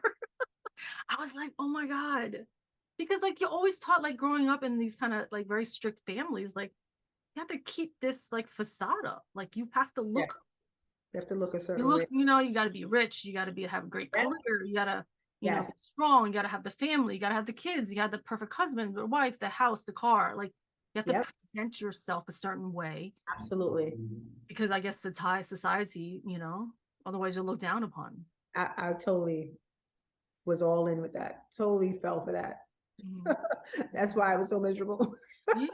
Yeah, because you're like, okay, I have to do this, so how can I do this? And like me, like, yeah, same thing where I'm like, okay, well, I gotta get married, but are you really looking at like, what are the qualities that you want in a husband? Yeah. What are the qualities that you need? But then like somebody says like, all the things you're looking for, make that yourself first. Like, make sure you have all those qualities, right? That's what I did not know. No, I didn't know. I didn't know any of this. Like, Nothing. I am 46, unpacking, doing this podcast, and I am learning all of this more with the videos that I watch on YouTube, and also all of these conversations. Listen, I love our generation because we are kind of like in the middle of, like the DSM came out. That's the psychological book that actually pathologized homosexuality in the 70s, which is bananas to me. But no one was talking psychology. That came out in the 70s. No. So we were born just as psychology in real life was born as well. So we don't have to survive like our parents did, who were immigrants. We actually have the luxury to be able to reflect on who we are, what makes us happy, what our worth is. They did not have that luxury whatsoever. They didn't, because they just had to survive. They just had to survive. So what they taught us is how to survive. And I was like, no, I can't do that anymore. No, I want to be happy. I want to be grateful. I want to be joyful. And I don't want to just survive in this matrix, like society of things. To take yourself out of the matrix, that's hard. It's hard. It can be lonely. You know what I mean? There's a line in the Matrix that says ignorance is bliss. Yes. So long.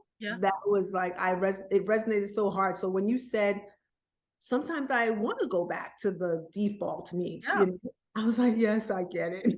Like, for so long, I didn't want to be, I knew I should be better, but I was like, I'm comfortable being here. Because your body just wants to go back to what's familiar, right? And your brain wants to go back to familiar because that's what it's used for. Really, like your brain is like, okay, we have set this program. You're used to it.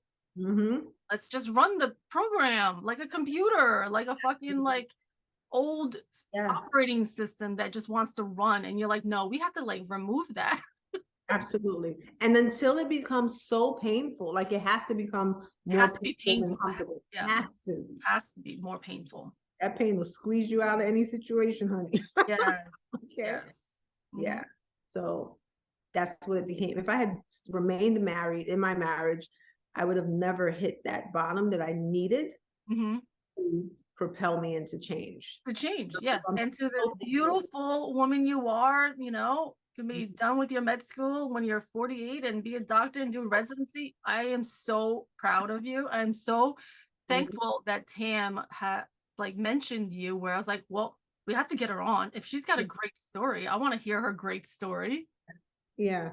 So through social media is where I found there's so many women my story resonates with, because there's so many women who have denied that voice in them that says, do this. I mean, I get DMs and comments saying, oh, I've been told 28 years old, I'm too old to go to this school and start a new life. 20, even 25, 28, 31. And I'm like, baby, you're like, this is a whole new chapter. We can do our life over and over a few times in one lifetime. You know? As long as you're breathing, and we have to block out that noise of people saying you're too old, it's too late. Because truly, I believe if the desire is within you and it's been there and it's nagging you, it will haunt you until you. It'll never go away. It will never goes away.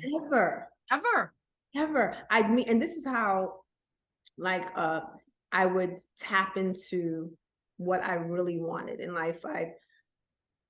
The envy, like I'd be envious of, I met all types of women, successful women in fashion and in law and this and that. But it's when I would meet a woman in medicine who was a doctor, I'd be like it will be your body's like, oh, I want to be a doctor. And I'm like, those little pangs of pain are such good reminders or indicators of where you want to be or yearn to be, you know what I mean? And yeah, that was definitely always a sign for me. And I'm so glad that, so when I meet doctors now, I'm like, hey, like there's nothing there because I said yes to that voice in me. Yeah. You know, I blocked out because I did believe at 34 I was too old. Yeah. And I'm like, 34 is so young. It is. 34 is so young. And like, Oh my I God. used to think like 50 was old until I was like, oh my God, I'm 46 now. Like to me, it's not old anymore because we're going to be that. And we still look fabulous. So. And we have to, let me tell you, the most important thing too, when we're getting up in age and we still have so much to do, so much music in us. I love that. So much music in us. That's going to be a nice little quote. That's Wayne Dyer's quote though. Oh, I love it. He said, don't die with your music still in you.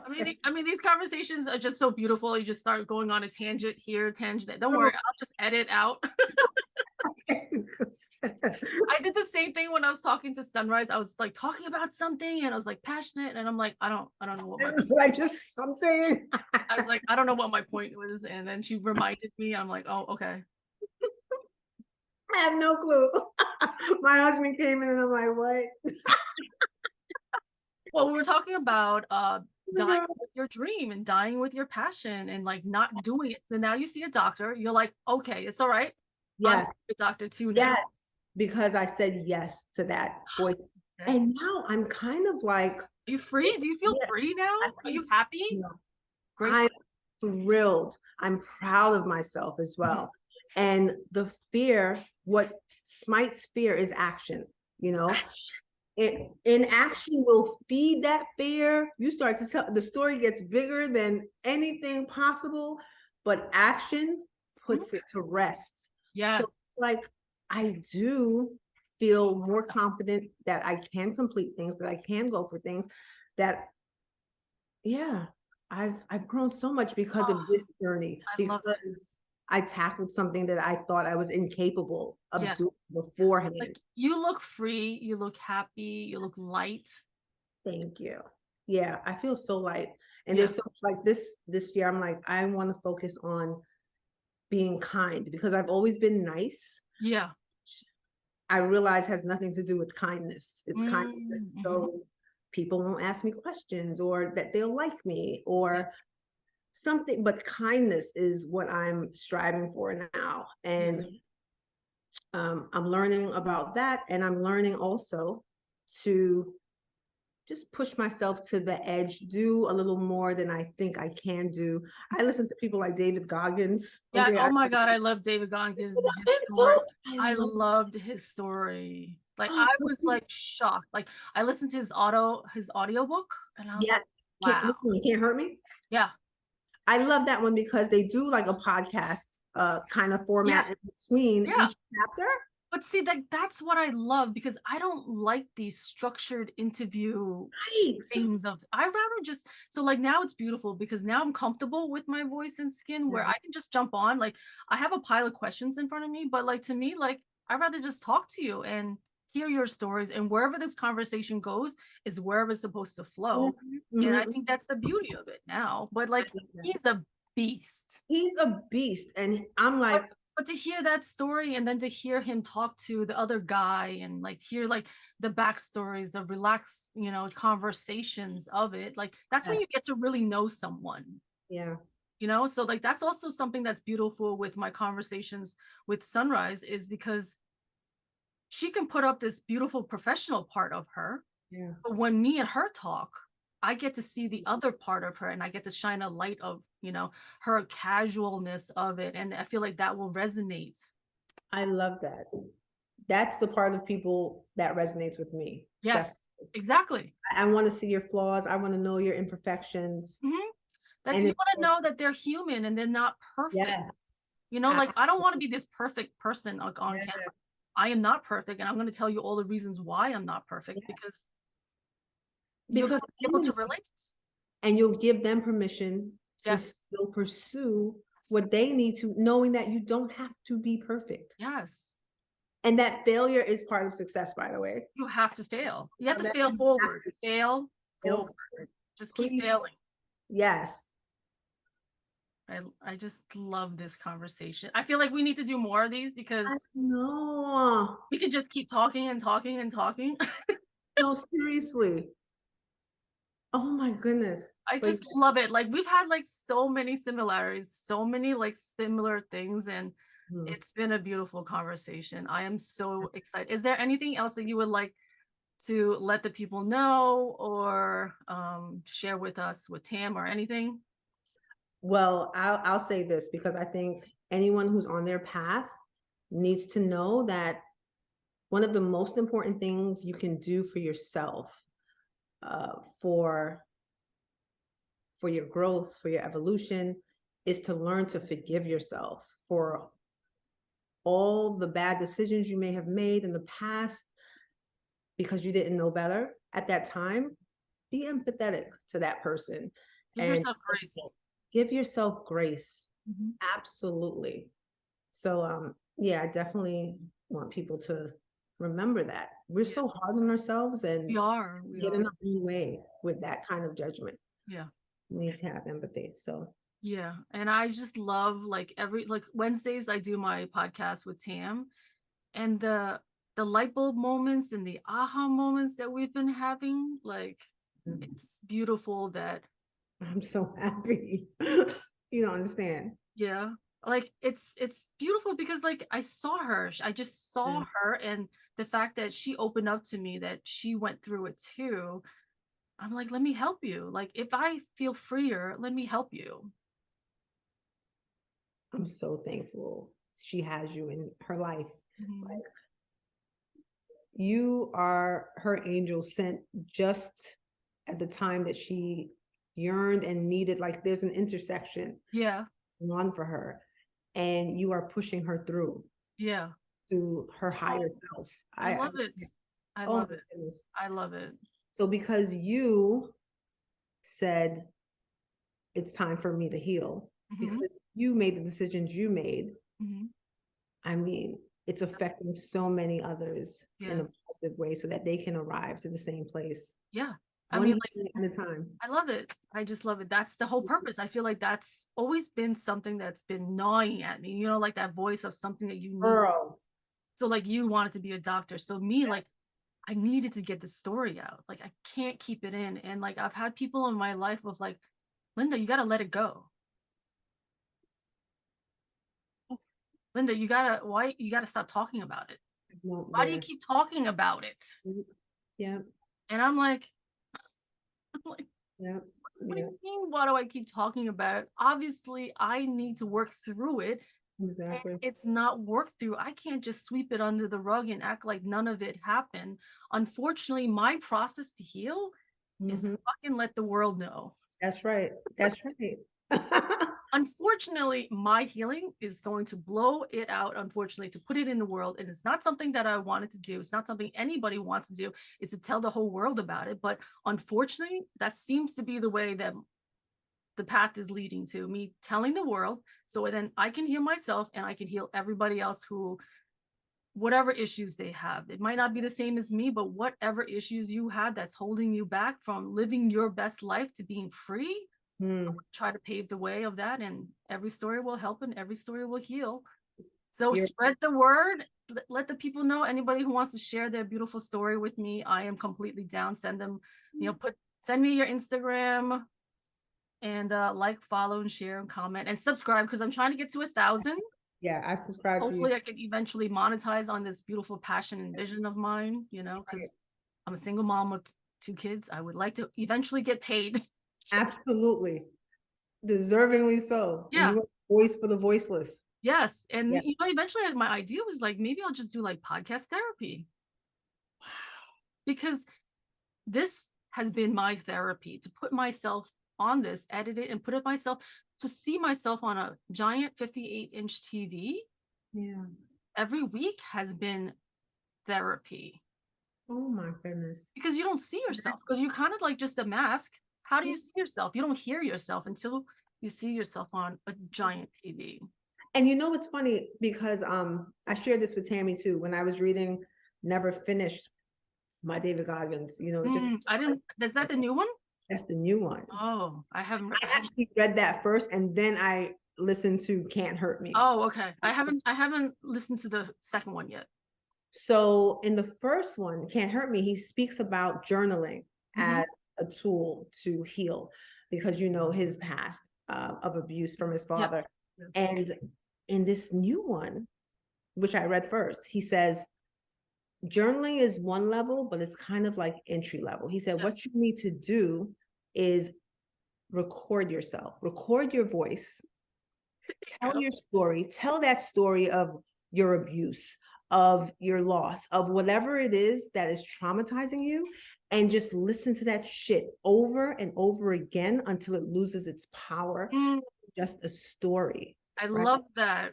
But that's what I did with the podcast. This is doing. And that's exactly what's happening. That's you what I visual too, though. Yeah. Oh, it's a whole nother level when you see your fucking face on TV and your voice and weekly. So that's what I offered to Tam. I'm like, go on the podcast. It's helped me. It's a fucking podcast therapy. When you keep seeing your face and keep hearing your voice on TV weekly, like it's a whole nother outer body experience. So I think this might be my path right now, is doing podcast therapy and getting paid for it. This is it. This is Not it. to mention, when you have all these thoughts in your head, you're trying to figure some kind of problem out, and just venting it to someone. They don't need to say a word, but because you're talking out loud, I have to talk to myself out loud, and you hear yourself and you're like, oh, this is what it is. Yeah. It's something magic that happens. Yes. We need that sensory to be activated. Yes. To get those. It's a visceral thing. It's visceral healing, because like what I realized is like, you can have a beautiful conversation on the phone with someone and you're like, oh, that was just beautiful. You feel so good. Yeah. And it's gone. Right. And you don't remember the beautiful conversation you have, right? But that's not the case for you. Oh, okay. No, like these weekly conversations I have, it'll be beautiful. So sometimes like I'll have so many, I'll have like a log of 10 of them I have to edit. But I know I had a great conversation, but I don't remember all of it, right? Details. So I edit them and I realized, wow, that was beautiful. She said this, that was beautiful. She said, but like now it's recorded, and the gems that I received, now I can share it. And it's like out there that other people can get it too. And it's like, and it's like a beautiful thing to leave behind for my kids. Beautiful. It's literally like my journal. Oh my goodness. This is like Oprah, right? She went through abuse and never went to therapy. Her show was her therapy. This is my therapy. This is your therapy. This is my therapy. And then I'm offering it to other people. I'm like, you want to do weekly ones with me too? It's therapy for me, and it's going to be therapy for you. Oh my goodness. Oh my God. We need to do a weekly one now. For real. Oh my goodness. Oh my there's so much parts of the story. Oh my God. This is so beautiful. We're going to have to just plan another one, because I think these are beautiful conversations. And the fact of you being so open to share all of the pieces of you from who you were before, because for you to be open and to say who you were before, like a lot of people don't want to say like, no, I was this, and that. No, they just want to hide it. It's hard, yeah. And just keep the pretty face of who I am now. Yeah. I'm going to be a doctor. I'm going to do this. I'm going to do that. But no, I want to tell you who I was before, so you can realize, no, it's a journey. Yes. We're all trying to get through it. It's exactly. And we need to be kind to everybody. Like that's my problem now, is I feel like some people are not kind, trying to tear other people down. And there's just no need for that anymore, I mean, I even have those people in my life, so. And those are the people that are usually suffering within the most, because imagine if you're joy-filled, you have nothing but kindness in your heart. The things that come out of these judgmental people's mouths through their actions and everything, it would never be from a person that has that kind of peace within. Yeah. So that's my empathy for them. Like, girl, I know you're going through it, because when I was mean-hearted, unkind, I was really not liking myself. Yeah. You can't like yourself and do that shit. Do the shit. Happy people are not trying to tear other people down.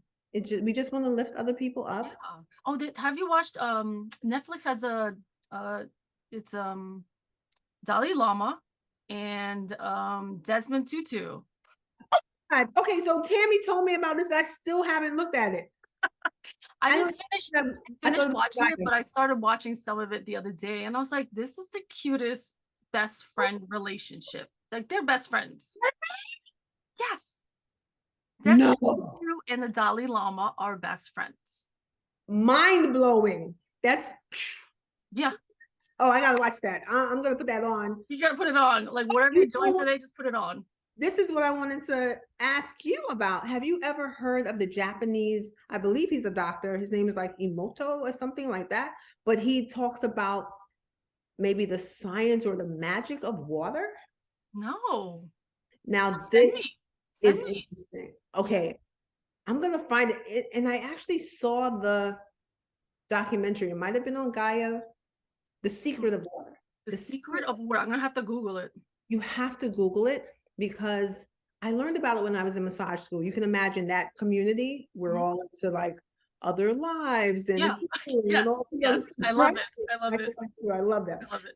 So they did a study. They took water from the pipe, common community water from the pipe in Japan, and they put it in different containers, right? Yeah.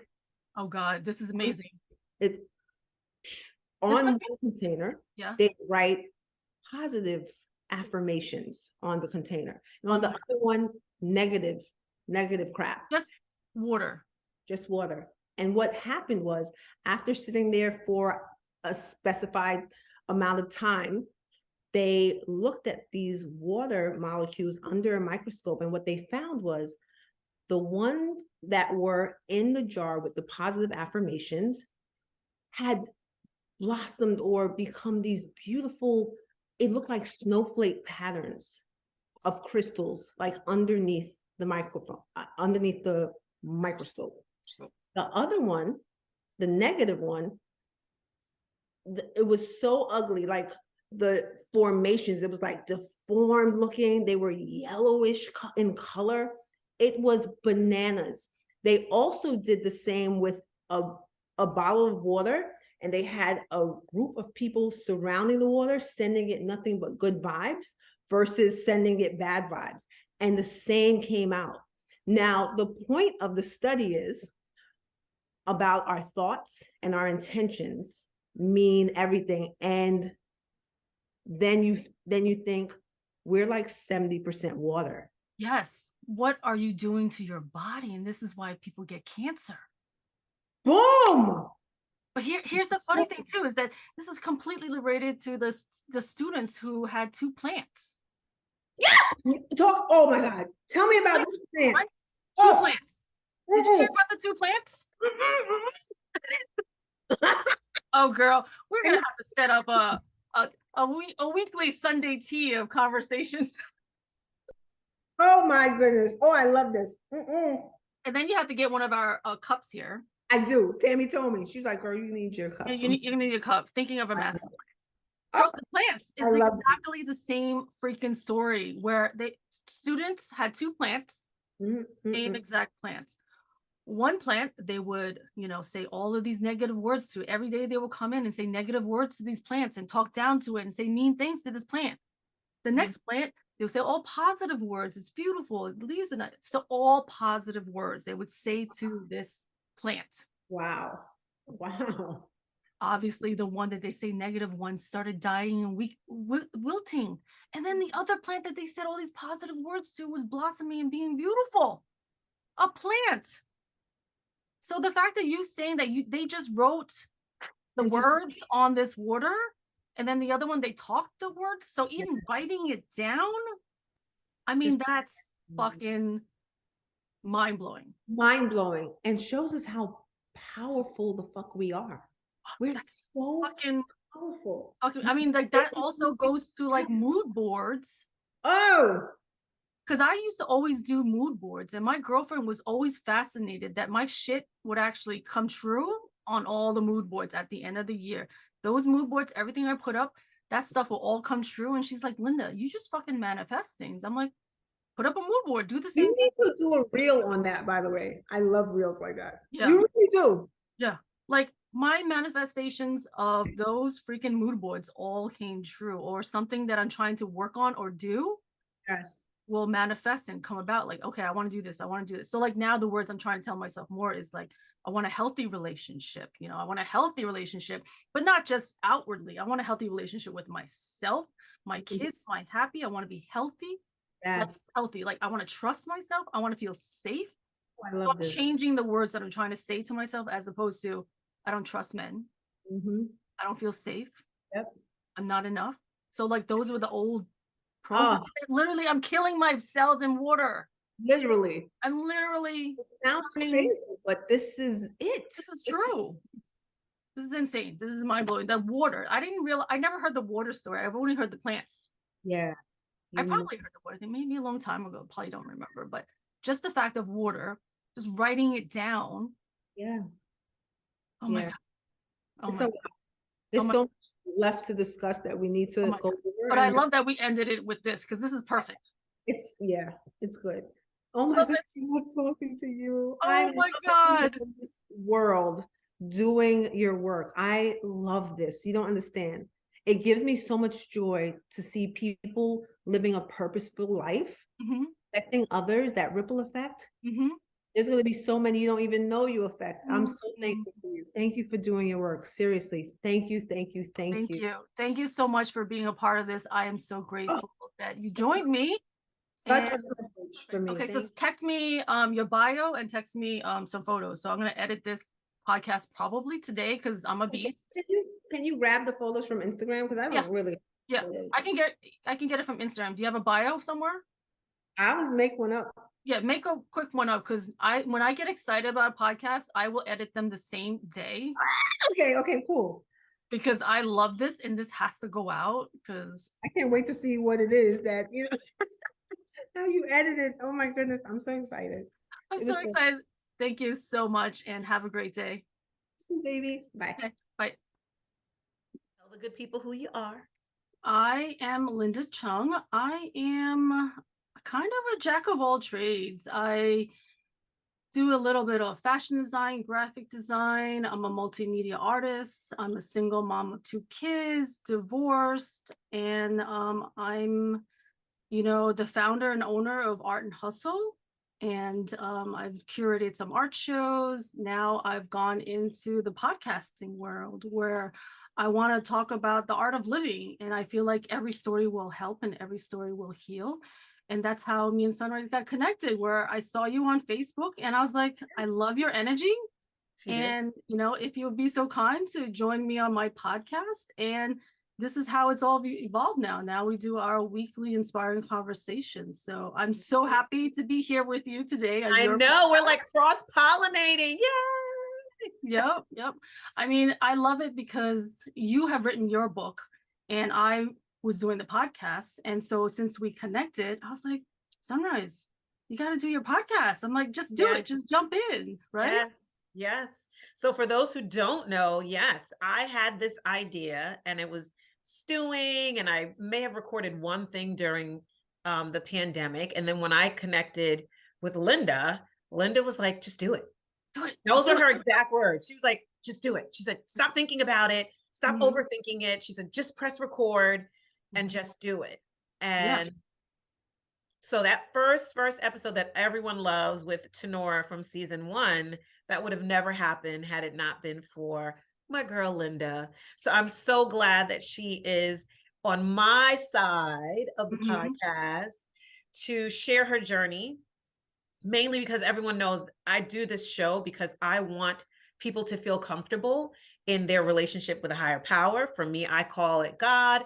Whoever and whomever you are, I want people to feel connected to something bigger. And so I love having these conversations with people with different journeys. So I'll start with my first question, which I love to ask my guests, Linda. When you hear the word divinity or divine, what comes to mind for you? I want to feel like it's hope and it's purpose and it's spirituality. So I've always said, like, I never really wanted to call it just one name, because I feel like all religion should be all encompassing. So whatever you want to call it, whatever someone believes in, Buddhism or whatever, I feel like we're all trying to obtain the same thing, where we're all feeling, where we want to be in touch with something, a spirituality, a divine, your gut instincts or your intuition, whatever it is. I feel like that's what divinity is. It's all of us. It's all encompassing. So I feel like it's a little bit of everything.